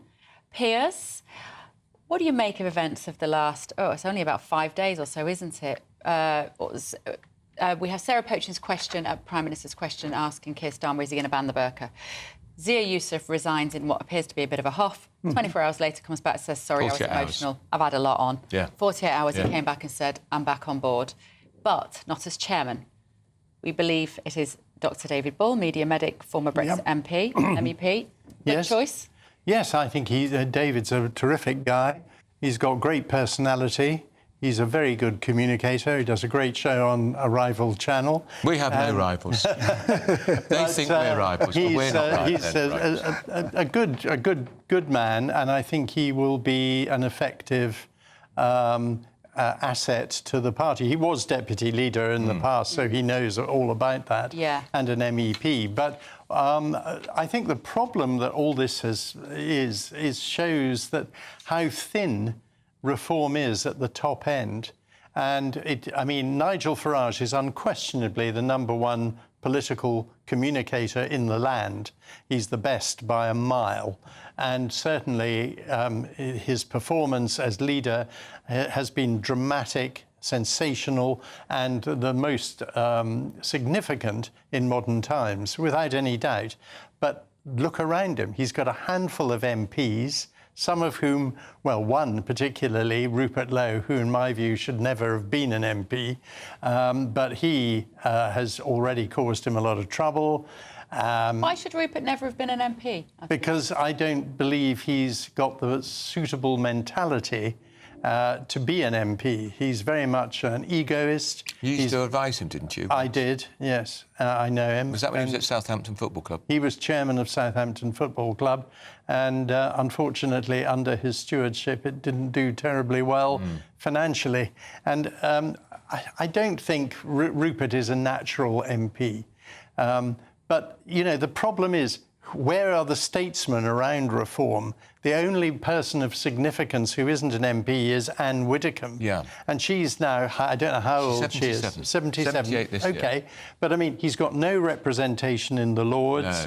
No. And No, I think... It can't, though. It's Well, early, no, but, I mean, it would be very interesting to see if some peers, Conservative or Labour, switched to reform. Well, you think how many millions of votes they've got, peers? They've They got should so have many. peers. They need to have... What I think is absolutely vital before the next general election is that reform builds some support around it of people of stature who the electorate can look up to, respect and admire, aside from Nigel, because you can't have a one-man band. No. And at the moment, reform equals Nigel Farage, full stop. There's a genuine criticism of reform. Although he is obviously charismatic and a great communicator, and Brexit happened because of him, the referendum happened because of him. They need a broader base, don't they? Yes, they do. And I think Bev made the point that this is a really new party, and you can't expect it to have absolutely everything in one go. We're just going to have to going back to that breaking news in Austria. The mayor of Graz has now spoken, and I think we can get some audio from him if you have a listen now. So the Mayor of Graz has said that 9 people have been killed in this school shooting in Austria, and the Austrian police have confirmed that a major operation is underway in the city. What we know so far, shortly after 9 o'clock this morning, gunshots were heard inside the school. The Austrian media have said that several people have been seriously injured, including students and teachers. The suspected perpetrator, reportedly a pupil, is believed to have killed himself. So that's confirmation, Nigel. 9, that's terrible. That's a shocking figure. If you're listening on the radio, we've just got images of the school. At some point, we think we're going to be able to hear from the local mayor, who will be speaking about this terrible tragedy. This is, by the way, Sizewell C, the Prime Minister, Piers, you know Suffolk rather well. Yes. The Prime Minister is going to be talking about Suffolk, Sizewell C, the nuclear reactor. The nuclear reactor. Yes. Not built till 2033. The same Ed Miliband who's pushed for this said in 2022, ridiculous, takes too long to build, too expensive. Here we go. Well, I think it's going to be a disaster. So do I. Because, first of all, it'll never be the figure they've talked about. Hinkley, it's going to be the same kind of reactor as the Hinkley C, which has already proved to be outdated and cumbersome. And massively over budget. Why on earth do the same again? I mean, it shows again how this government is so bad at running anything. And when they try, and this is a half-hearted announcement, it's going to be late, it'll be way over budget, and the fact they're choosing an outdated, outmoded model, nuclear model, to put in there is crazy. We are going to be going to the Reform Conference to hear about the announcement of their chair, but first of all, let's cross live to the Prime Minister, who is talking about those plans for the nuclear reactor Sizewell C. Because Malachi, I think you're just waiting for your results, and then he's off to university this October. And Leo, I think you're going on site even before that. So a real proud moment for them, and they should be very proud of what they've achieved. And it really brings together what is done at this college. And thank you all for your time this morning. Thank you all for being here. Thank you for showing me around, because today is a really important day, because we made a huge decision on Sizewell about the future of nuclear in our country. Huge investment of money, £14 billion, 10,000 jobs, 10 years worth of project, and also the work on the small modular reactor as well, with the contract going to Rolls-Royce. And all of that is good. All of that sounds like just numbers, the amount of money, the number of jobs, the number of years. But what today means, what I take away from this and meeting you, is what it means for you, what it means for people here. And this morning I met the school council. I think we got some of them here. I think 11 to 16-year-olds are already, I can see some of them hiding here, already going on site on a regular basis and thinking about the jobs that it might mean for them. Obviously here at the college there's loads of people doing apprenticeships in a right range of topics, including electrical work, and I did a little bit myself to see what they're doing on the apprenticeships, but a huge range of work. I see some of the apprentices here, but again, all of that tied up with what's going to happen at Sizewell, because this college obviously has that vital link to Sizewell. Also met the trade unions, who some of them have come across from Hinckley, and so there's all those skills, that experience. They're telling me about the recruitment they're already doing for this project. And of course the management team, who I think I can say safely are overjoyed at the decision that's been made today, the certainty, the statement of intent about the future of energy in this country. And very often in politics it is about the big decisions you make, and they really matter, the direction of travel for the country, but it's also on a human level about who you have in your mind's eye, whose lives are going to be changed by the decisions that we take. And I think of the school council, I think of the apprenticeships, I think of all the people represented by the trade unions, and all of those that management are here to represent. For them, this is a really big, for all of you, a really big day, because this is... So we're going to leave Sir Keir Starmer now, which I'm sure you'll be devastated to hear, because we're going to go to listen to Nigel Farage, who is speaking in Central London. Just 1 second, if you... Of the last 11 months, if you're a very, very minimal number. If you do want staff. to listen to Starmer, please scan the QR code that's... Oh, it's gone. The greatest bird Here's Nigel is there, Farage. who was doing pretty much everything behind the scenes and sometimes in front as well. All of which explains his bid for freedom last week. He crawled out under the wire and was running away in the woods as fast as he possibly could, leaving a trail of not so brilliant tweets behind. But after 48 hours we got him, and he's back inside, and he will be taking over a job that will still consume him for a good 12 hours a day, maybe not the 18 hours a day he's been doing for me over the course of the last 11 months. I'm a good, kind boss, he'll tell you. I thanked him once over the course of the last year. But he's back, and he's head of UK Doge, among other things, and I want to introduce him onto the stage right now. See ya.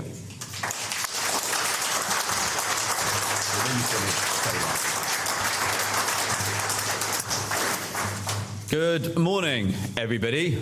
So sorry to put you all through that. I did realise the only way I was going to get a couple of days off was to resign and then come back. Look, I came into politics out of a sense of duty. I was over the moon and ecstatic when Nigel said he was returning to frontline politics to take over as leader of Reform UK. I said I wanted to do everything in my power to make him Prime Minister and to get a Reform government in. My commitment to that is redoubled.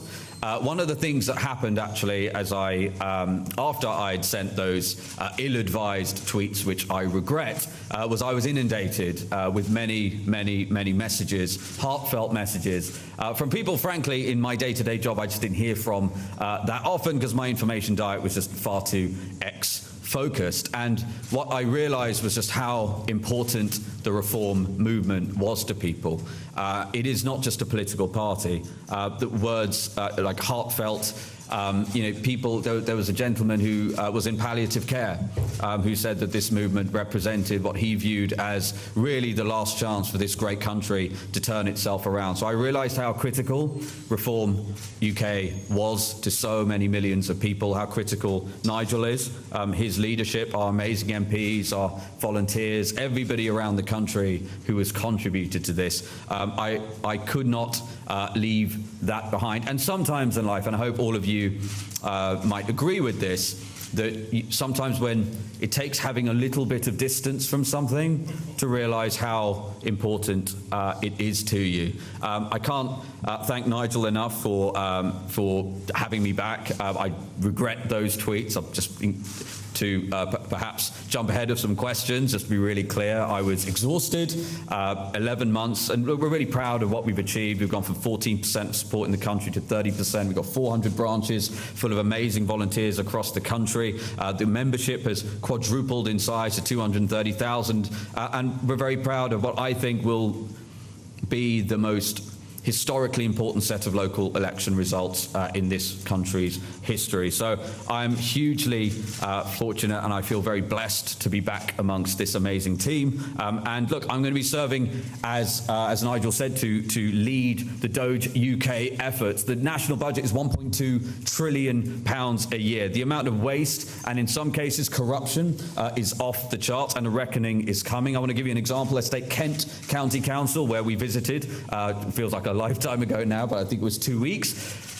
Confirmed, I mean, by their own admission, £2.8 million of fraud last year, the vast majority of which is actually inside the so-called mandatory statutory budgets, in which there are apparently no savings to be found. They've been paying taxpayer money for taxi companies submitting invoices for journeys that never happened, adult social care companies submitting invoices for care of people who had long since deceased, paying employees who had long since left. As Lee said, the snouts have been in the trough for far too long. Look, there are a lot of great people who do great work in the public sector, but there is no doubt there's a huge amount of waste. We're assembling an all-star team of brilliant people who are working for free. They're going to use cutting-edge tools and technology to do, frankly, an inhuman amount of work to get to the bottom of where there is waste and potentially corruption. So very excited to do that. And actually, I think, in terms of how important it is, given the enormous growth in public spending and the state of this country's finances, I actually think it's going to be one of the most important missions this country will embark on since World War II. So I'm really excited about that.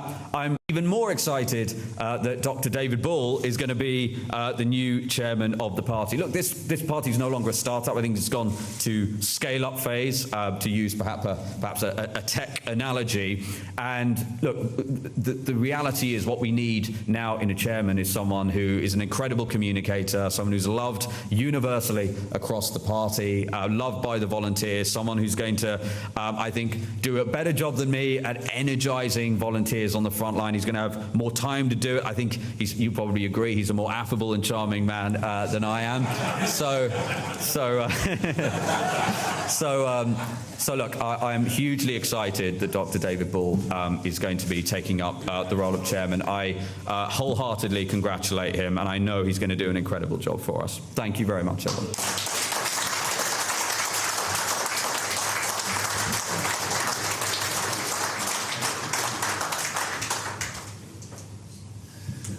Zia, thank you very much indeed. Zia's done a phenomenal job, but so much of what he's had to do has been in the office in London. We are dividing responsibilities within the party. We've got a new head of operations. We're going to have a new head of treasury very shortly. And our new chairman, Dr. David Bull, known to me, we served together in the European Parliament for a period of time. To those of you who are longer in the tooth, he was on John Craven's Newsroom years ago. And has done an awful lot of television in the intervening time, and he was hosting a programme on Talk Radio until about 5 minutes ago when he rang the boss.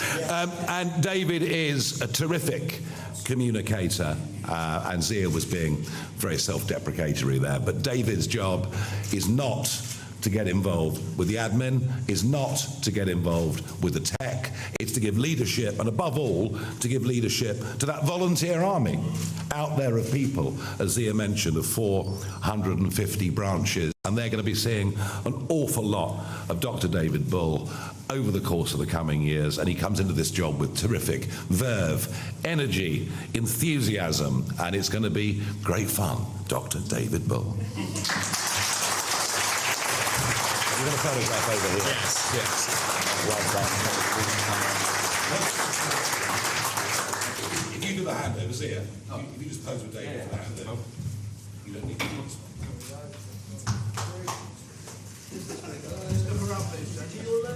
let everyone else. Guys down here. So that's David Ball on the platform. I did predict this in my newspaper, the Daily Mail, this one, that he was going to be the new chairman. He's an obvious choice. How did you know that, Andrew Pearce? Sources. He's a great communicator. He looks good. He's committed to the cause. He was once a Tory. He was a Tory parliamentary candidate, but stood down back in 2009. But he's been a big Brexiteer. He's a good mate of Farage's. He's a good man. I know him very well. We did telly together right in the early 2000s. Here he is. Here he is. All the members, first of all, from Reform UK. I want to say a very good morning to all the supporters of Reform UK and, of course, ladies and gentlemen of the press. I am absolutely bowled over. I am thrilled. I am delighted to take up this position of chairman of Reform UK. It is the fastest growing political party this country has ever seen. It is an absolutely massive role, which you've heard from Zia. It's a huge role. I will take it up with vigour, determination, enthusiasm, and a smattering of trepidation. It is an absolutely vast role. I'm also deeply honoured that Nigel has asked me to do this. We go back a very long way, as you heard. I'm absolutely thrilled that he's put his trust into me as we continue with the growth, the development and the professionalisation of the party. Now, I'm really sorry that the story broke last night on Mail Online, and I'm very sorry about that. The thing that I'm most upset about is after 30 years of broadcasting in news and current affairs, from Newsroom, Watchdog, Health Check, Tomorrow's World, and also my show on Talk TV, the journalist in question decided to pin my entire career on the world's largest live ghost hunt, which I used to present some 20 years ago. Having said that, I'm going to use my skills in the paranormal to dig around and find skeletons in the closet of the Conservative Party and the Labour Party as well. Now, as Nigel said, my role is very much going to be externally facing. I've spent a lot of time on the ground campaigning with Richard over the years, and the lifeblood of this party is the voluntary party. They are an extraordinary group of people. They go out regardless of the weather, they knock on doors, they put leaflets through the letterboxes, they set up market stalls, and they really are such an important, vital asset to this party. What I want to do is to go around the country to show some love to all of those people who believe that this country deserves better. So that's the externally facing role. But one other thing that's crucial is we are growing and developing the professional party as well. So my role is about bringing those two parts of the party together, the voluntary party, the professional party, and I want to act as a conduit between the two. I do want to pay enormous tribute to Zia. He has done an extraordinary job. If I look back to my involvement in the party, Zia has professionalised the party beyond belief, as he talked about all the branches that he has set up, the governance structures and the candidates that we've put into. That is no mean feat at all. I'm also, I have to say, on a very selfish note, delighted you are staying and, of course, heading up the Doge unit, which is going to be absolutely vital as we move forward and show what Reform UK can do in local government. I'm also thrilled he's going to help with fundraising as well, because, of course, that's important for any political party. And also, Zia is the most fantastic media performer. He's a great charismatic person in front of camera, and he will also be helping me and the members of Parliament in terms of spreading the message of Reform UK on the national and local media. Now, I've actually been involved with the party, as Nigel said, for a very long time. I was elected in the Brexit Party as an MEP for the North West. I've stayed with the party ever since then. And in fact, I think it's fair to say that Reform UK was founded in my kitchen in Suffolk, I think, with Richard Tice. Nigel decided to go off on a sabbatical, and Richard gamely stood up and became the leader of the party. I became the deputy leader leader of the party. And we grew the party from 2 to 3%, then 6, 7, 8%. But when Nigel came back, we have now rocketed off the charts. We're now polling consistently at 31% across the board, pretty much in every single poll you look at. And the results are evident. We are now in overall control of 13 councils. We are the largest party on 2 other councils as well, Doncaster and Cornwall. We have 832 councillors across the country. We're gaining more by the day when people defect, or indeed when there are by-elections as well.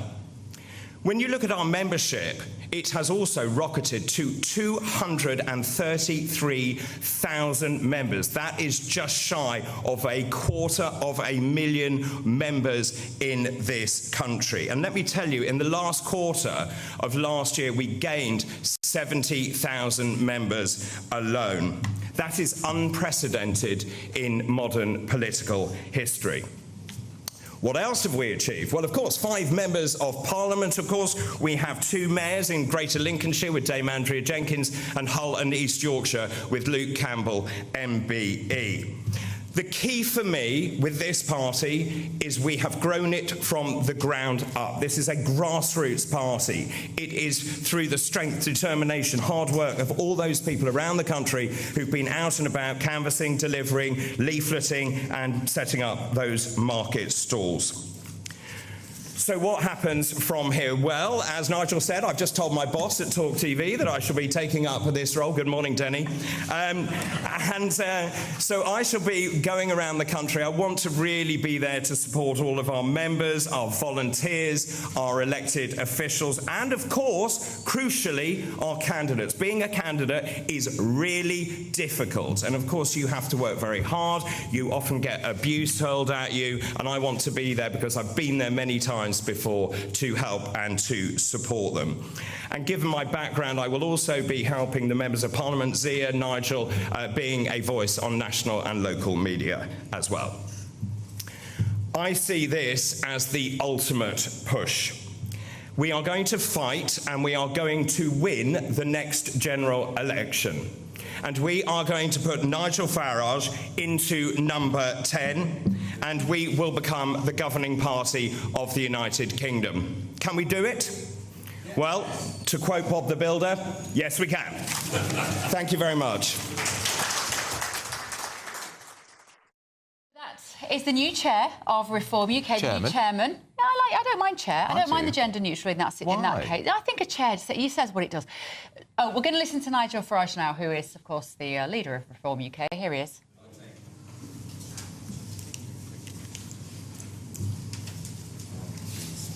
Listening on the radio, Zia Youssef is handing Nigel Farage a piece of paper. Oh, he's looking for a list with 20 press journalists. What a start. He had a list. There we go. He's got his list. Chairman with the tea leaf. Right, OK, we have a lot of questions. I will attempt to rattle through them as best I can, but obviously if you need to direct a question at somebody else, we'll get them up on stage. Let's start with Jack Fenwick from the BBC. Jack Fenwick, BBC News. A week ago, we didn't know that you'd be standing here announcing a new chairman. Now, parties led by yourself have had a number of rows and resignations over the years. Does that all need to end if Reform is going to be a credible party of government? Rows and resignations? Yes, that's right. 7 chairmen since 2022 and 4 leaders. They're called the Conservative Party, and they're like ferrets in a sack. And you know, people come and go in politics, but I think you'll find, if you look around, even in this room, there are people that have worked with me for 5 years, people in this room that have worked with me for 10 years, people in this room who worked for me for 20 years. People I employed back in the city, back in the 1990s, are still friends of mine. I am very, very loyal to people, all the while they're loyal to me. But in politics, it doesn't always quite work like that. And, I mean, you know, given the sins that were committed last week, look at my levels of forgiveness. The serious point is, yes, of course, what we have to do is to build a team. as we go forward to the next general election. And that's going to have to be a very broadly based team. We're going to have, effectively, as we go into the next election and before, you're going to need to see who our potential Chancellor is. You're going to need to see, and I understand all of that, and that will happen as part of our evolution. Thank you very much. Adam Cherry, GB News. Thank you. Can I just clarify the remit of the new chairman position? Is it mostly ambassadorial? Is David Bull, is his homework going to be marked by Zia Youssef and yourself? Does he have any sort of executive administrative function? Oh gosh, that's all a bit too clever for me. It's perfectly clear what Zia's going to do. He's going to head up UK Doge. He's going to continue to help work on policy development, such as the crypto and digital assets bill that I launched at the Bitcoin conference in Las Vegas a couple of weeks ago. He'll go on doing media, as David said. He's an excellent media performer. Wherever he is, whoever's questioning him, and he will also continue to help, as and where he can, raising money for the party. His roles and responsibilities are clear. I will be leaning on him to help us with some data things, stuff that he's done for us brilliantly in the past. David's job is not ambassadorial. David's job is inspirational. For example, in Greater London alone, we have to find 1,800 candidates to fight those 32 boroughs that are up next year. We have to get them through a vetting process. Getting people to stand for election does take a bit of leadership, a bit of inspiration. It's something I've been doing a lot of over the course of the last year. David will play a very leading role in that. Plus, when you've got a voluntary party, these people are giving of their own time and money, and they need, actually, someone to spend a lot of time going around and seeing them. There's no way that Zia and I could do as much of that as we'd like to have done, and David is going to spend a lot of time out on the road. It is a lot more than ambassadorial. Thank you very much indeed. Jack Elsom from The Sun. Thank you, Nigel. Jack Elsom from The Sun. It's been clear for the past few days that Reform are not afraid to have some robust conversations about some of the big issues. So can I ask about another one? Because after the sentencing of the Southport killer in January, Lee Anderson and Richard Tice mooted bringing back the death penalty. Sarah Pochin said in the Runcorn by-election she would never support such a thing. So can I ask what your and the party's position is on that? Thank you. These are issues of conscience, just as the assisted dying debate will be when it comes up on Friday, just as the abortion limit. These are all issues of conscience. Nothing on the death penalty will be part of party policy. I have to say, personally, I think given there have been 500 quite serious miscarriages of justice in this country since the early 1970s, I don't think I could ever support it, but I understand why others take a different point of view. Although I do think it's quite interesting, there's a younger generation coming through who seem to increasingly support the death penalty, and I suspect it will be back within the next decade as an issue of major national debate. Not quite yet, but it's coming. But certainly, these things will not be party policy. Far, far from it. Sam Coates from Sky News. Nigel Farage, how important is it, how useful is it to have a new chairman who's got lots of experience on the telly? Well, actually very good, as you know yourself, having made the transition to being a TV star. And I even think, Sam, you might have bought one or two new suits, although they're still crumpled. And I think message delivery and simplicity of message in politics is very important. I mean, sit and watch Question Time. Hear the first question to the minister or the shadow minister. They'll give a 90-second answer. Nudge the person next to you and say, what did he or she just say? And they'll go, can't quite remember.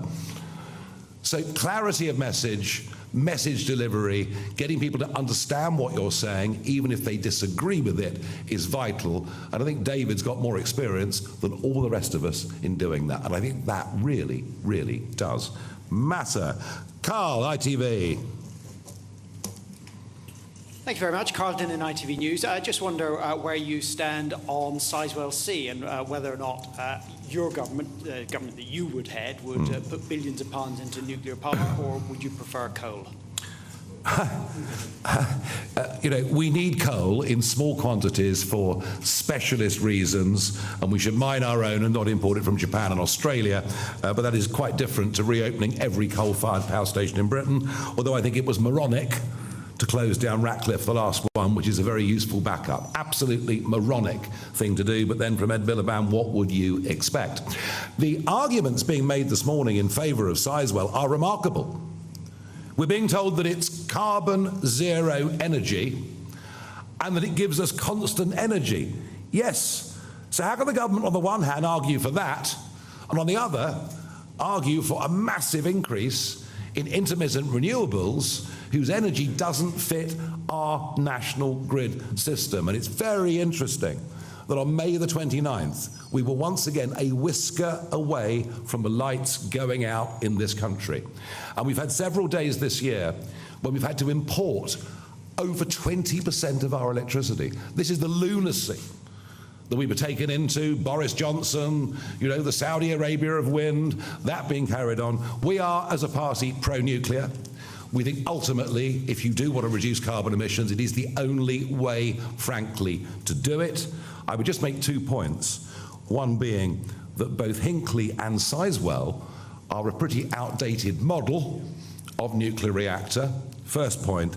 And the second point, it's remarkable how much nuclear energy costs in this country compared to other countries in the world who can do it at a half or maybe even a third of the price. I'll talk more about that over the course of the next week. Thank you very much indeed. Caitlin.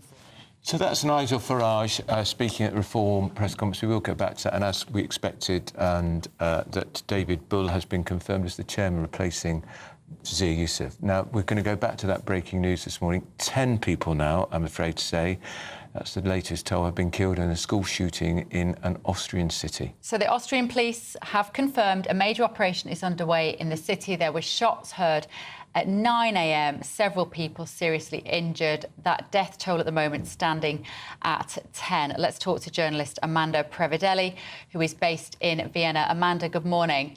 Our commiserations to you all in Austria this morning. Really shocking. Tell us a bit about the town of Graz. What is it like? Is it rural? Is it an urban area? What kind of population live there? We have, Graz is actually the second largest city in Austria, but it has about 600,000 people. So it's quite rural. It's very known for being a student city. We have great universities there.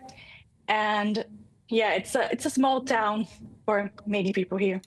And the school itself, Amanda, what can you tell us about the school where this terrible incident has taken place? What we know so far is that it's a secondary school, so kids should be about 14 to 18 years old.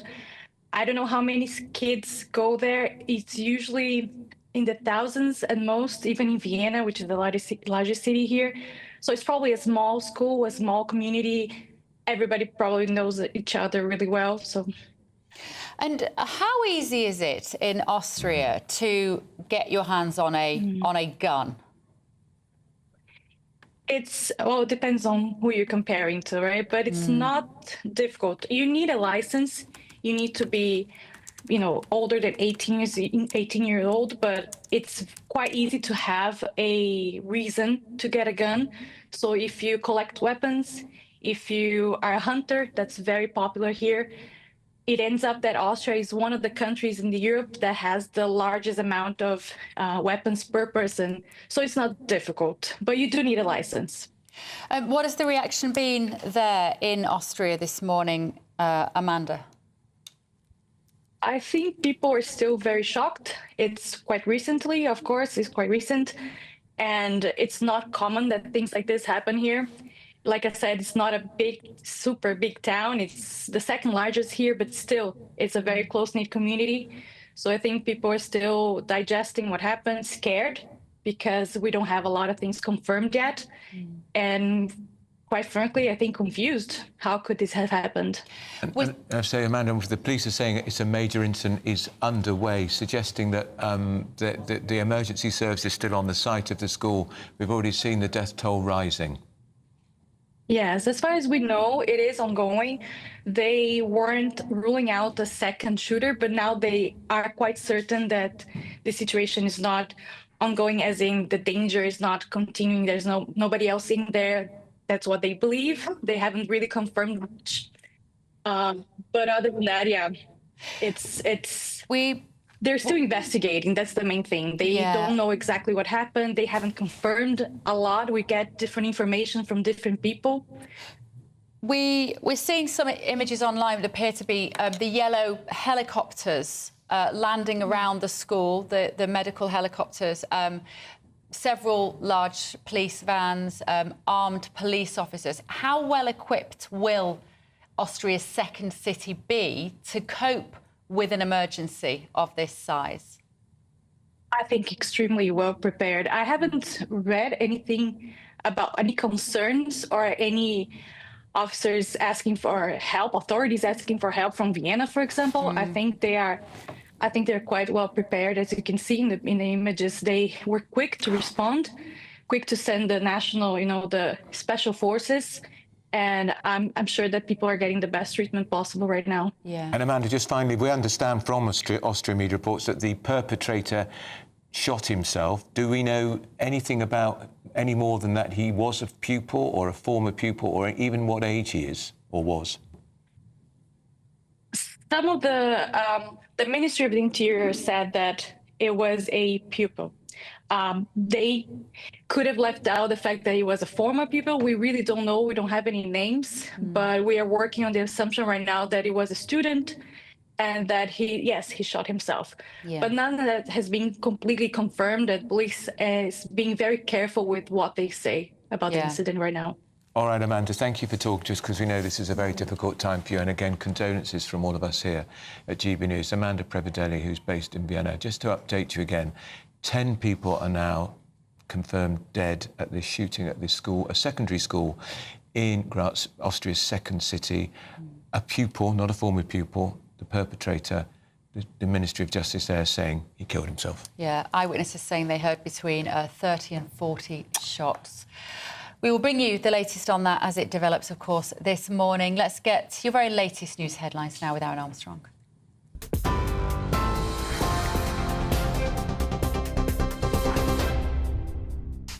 Thank you very much indeed. Good morning to you. As you've been hearing, the breaking news is that reports in Austria say 10 people have now been killed in an attack at a school in the city of Graz.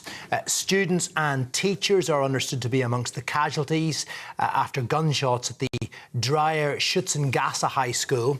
Austrian police say they're working on the assumption of a sole suspect in that shooting, and it is understood that the suspect is amongst the reported victims. More details as soon as we get them.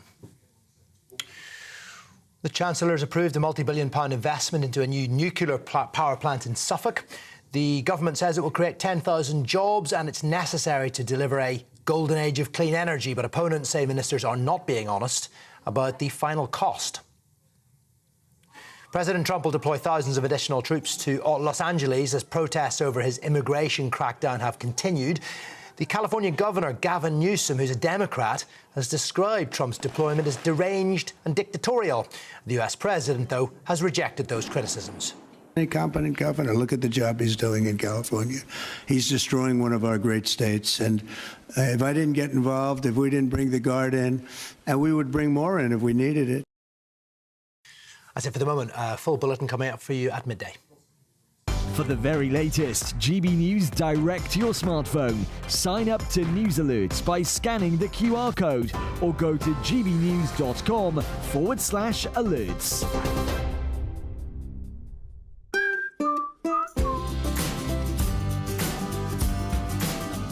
My Claim Group sponsors the GB News Finance Report. And a quick look at the markets today. The pound buys you $1.34 and 1.18 euros. The price of gold, £2,469.52. And the FTSE 100 is at 8,870 points. My Claim Group sponsors the GB News Finance Report.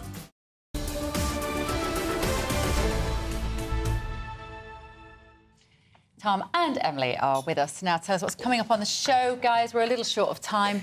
Well, we'll tell you straight off the back. We're kicking off the show with an interview with David Bull, the new chairman of the Reform Party. A good choice, I think.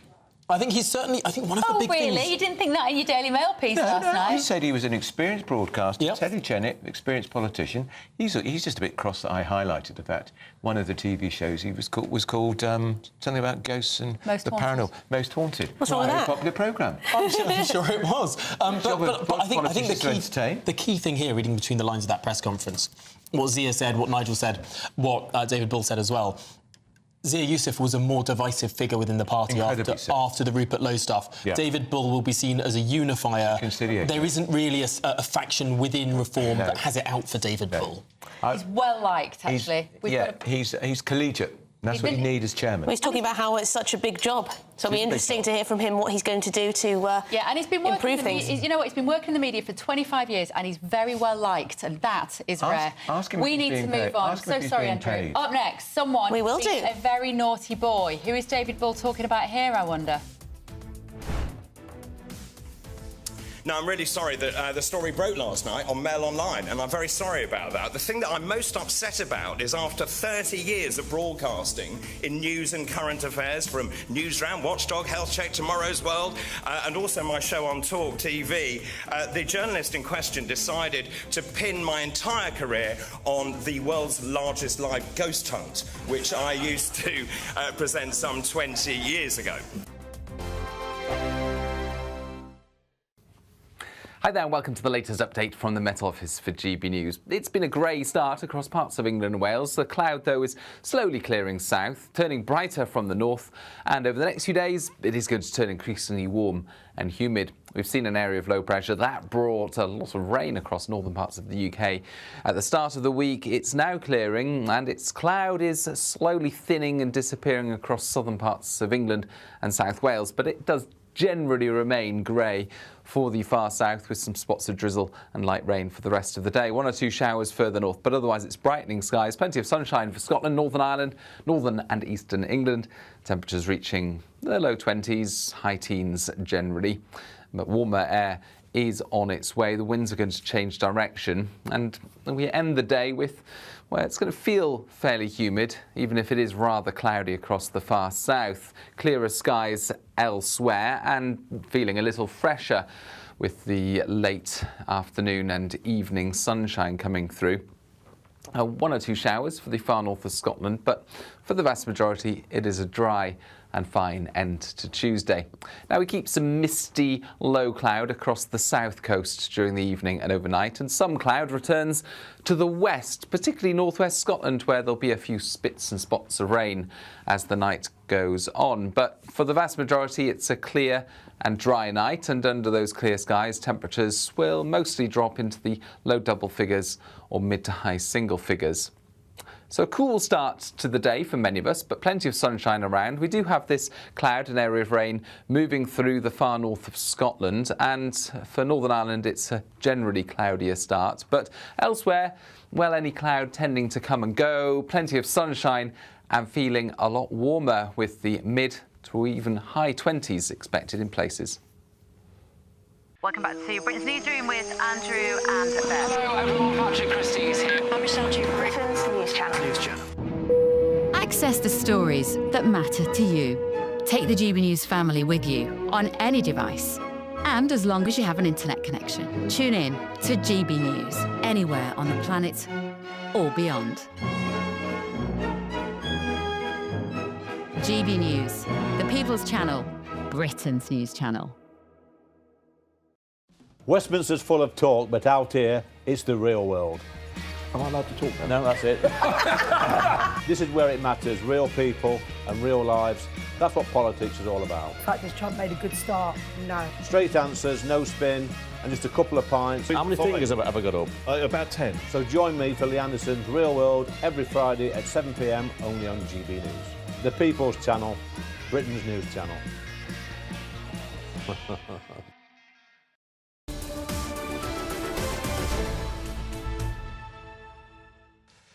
It is 11:42. We're back with GBNews senior political commentator Nigel Nelson. Nigel, you see lots of press conferences come and go.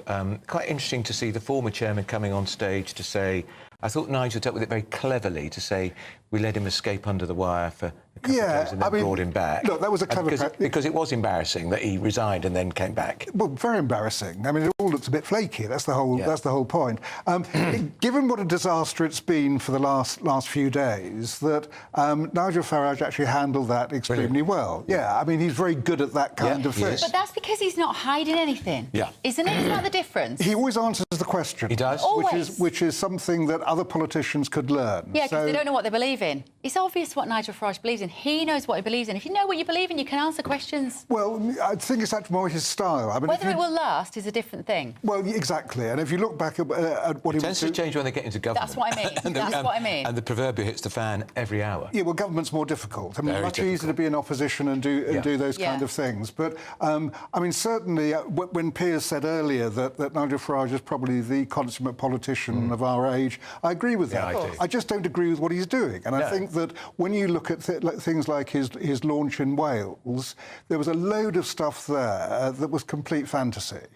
So what voters are going to have to do is... Just explain what was the fantasy, because he's talking about bringing back coal mining in Wales. That's right. Which would cheer a lot of people. This was yesterday. Yeah. Well, what he was talking about was reopening Port Talbot with blast furnaces. And taking coal then from Wales, which obviously would be very popular, to go and fuel them. Well, firstly, where do the blast furnaces come from? Because now they've been decommissioned, it'd be very hard to try and recommission them.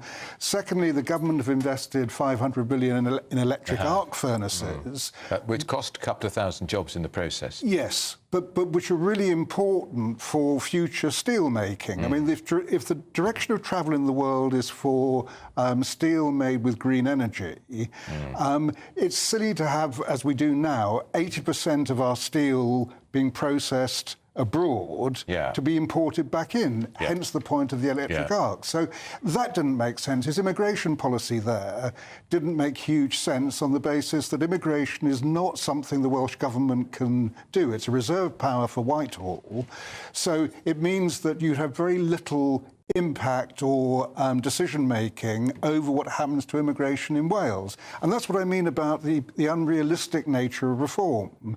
So what I think voters have to do as you come nearer to the election, study the policies. Do you think they work? Do you like them? If you do, vote for them. But make sure you actually understand the policies, see how realistic they are, and whether or not that's something you would want to see in government. Fascinating. And David Ball... Is it going to work, having a chairman and a former chairman knocking around the same building? Provided they keep away from each other. They tend not to. I mean, what you don't do is you don't want Zia Youssef being the backseat driver while David Bull is doing the chairmanship. I think Nigel would have been quite clear there's got to be a complete job demarcation. I would imagine that... Zia's job... otherwise it wouldn't work. They say he's going to be going out of the country to all the county councils they now run. They've got 10 to look after the Doge project, to cut out the waste, keeps them out of the HQ. Yeah, and I think that provided he does that, I mean, you're talking about 832 councillors to start looking after. He's got this idea about saving money projects that he's going to do around the place, and he'll do media. I mean, Zia Youssef is actually quite good at media, so you can see him doing that. That's where the clash might be, judging by what they were saying. David Bull is obviously talking himself about doing media. Oh, he'll do lots of media. So provided that they can divvy it up without... how many parties can you say have got so many people who are good at the media that they'll be fighting over the job? Because most politicians are rubbish at it. Certainly not the Tory party. Well, who is the Tory party chairman? Right, we need to move on. Well, I was just asked a question. Does anyone know the name of the Tory party chairman? I couldn't name it. Do you know the name of the Tory party chairman? I will when you say it, but no. Huddleston. Oh, no. It is. Ian Huddleston. And I completely forgotten. There we are. So two people who do politics every day didn't even... And would he be recognised in the street? Would he be recognised in the street? No. Would he be recognised if he walked in this building? No. Recognised he walked here? Probably not. Shall we move on? Yes. Right. It's our best summer giveaway. It is £54,000, £54,321. We'll get there by the end of it. It's a great British giveaway. It could all be yours. Here's the details. It's our biggest cash prize to date, and you could win it. £54,321 in totally tax-free cash could make your year the best yet. How would you react if you got that winning call? Oh my God, I'm going to cry. Do you know what? I've never won anything like this in my life. Oh my God, this is amazing. Thank you.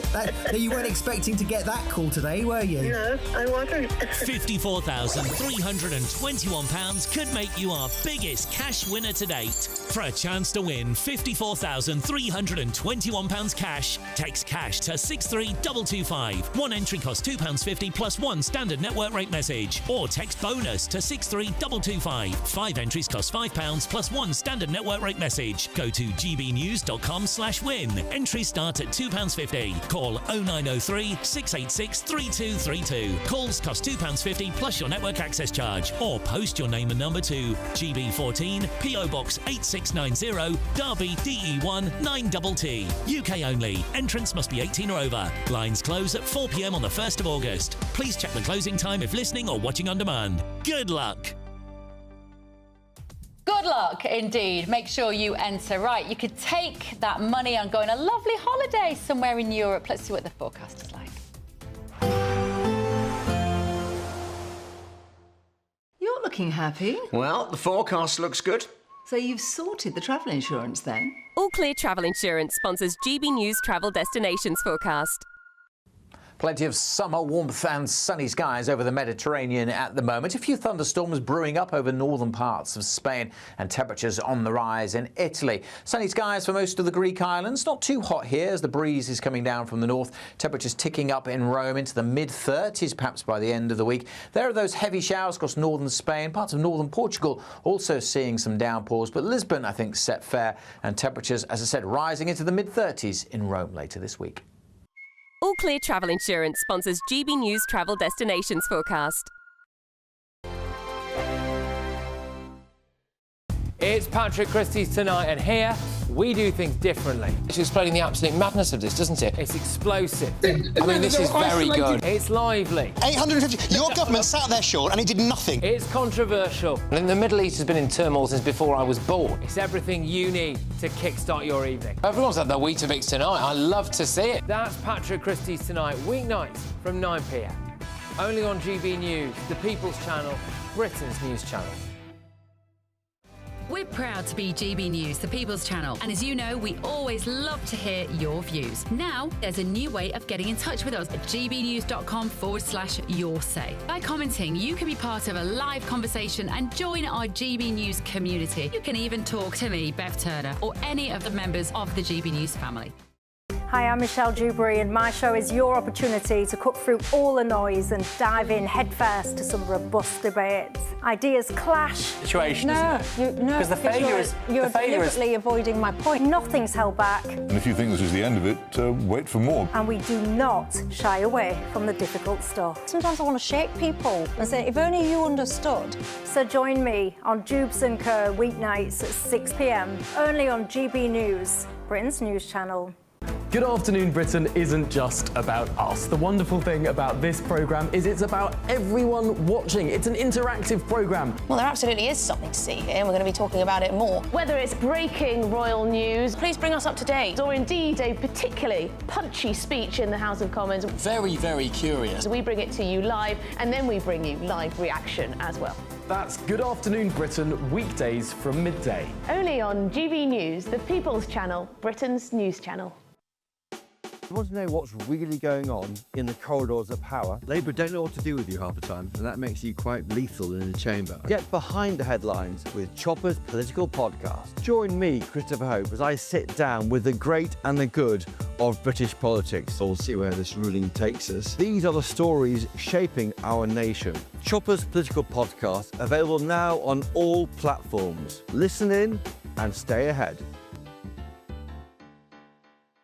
Westminster, the ultimate clique. And you're fighting like rats in a sack. But here on the Camilla Tominey Show, we ask the questions the establishment media is too scared to ask. OK, let me ask you a straight question, because I know you're a straight-talking politician. Whether it's net zero, illegal immigration or law and order, nothing is off limits. You have the power then.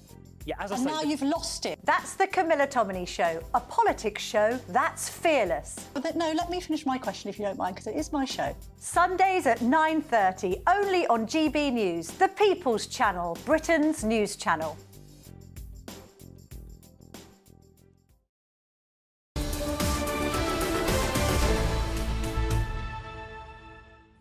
It's 11:52. Thank you for joining us this morning. We've had breaking news, tragically, during the show this morning. 10 people have been killed in a school shooting in an Austrian city. It's actually Austria's second largest city of Graz. Austrian police have confirmed that a major operation was underway in the city. This is because shortly after 9 a.m. UK time, gunshots were heard inside the school. We're watching the footage here, which has been released from inside the school. Austrian media tell us that several people have also been very seriously injured, including students and teachers. The perpetrator, suspected, we have to say, a pupil, killed himself. Yeah, we're just looking at really This is according to reports coming from the Ministry of Justice. If you're listening to the radio, that's what we're looking at, images of students running, frankly, for their lives. Yeah. So sorry to end on such grim news. This will be updated on GB News throughout the day. Emily and Tom will carry on from now, and we'll be back tomorrow morning at 9:30. Here they are. Yes, we will. Coming up on the show, we're going to be speaking to Dr. David Bull, who is, of course, the chairman of Reform, the new chairman. We'll ask him what he's going to do that's different. And, of course, we'll bring you the very latest from Austria. We're getting more footage in as things stand. 10 dead, as we were hearing. We're going to bring you the very latest, of course, after your weather forecast.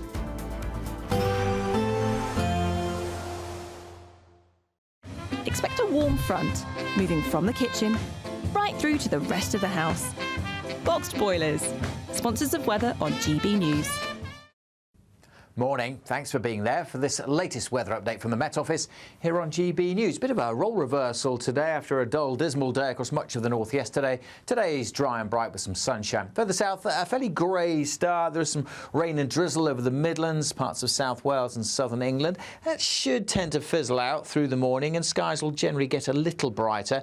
Not completely dry across the north. A few showers over the Northern Isles, some coming into Aberdeenshire at times, but much of Scotland, Northern Ireland, Northern England, much brighter than yesterday, with some good spells of sunshine. Temperatures getting up into the high teens. Might squeak into the low 20s across East Anglia in the southeast if we do get a bit of afternoon sunshine coming through here. Much of South Wales, southern England, though, will stay fairly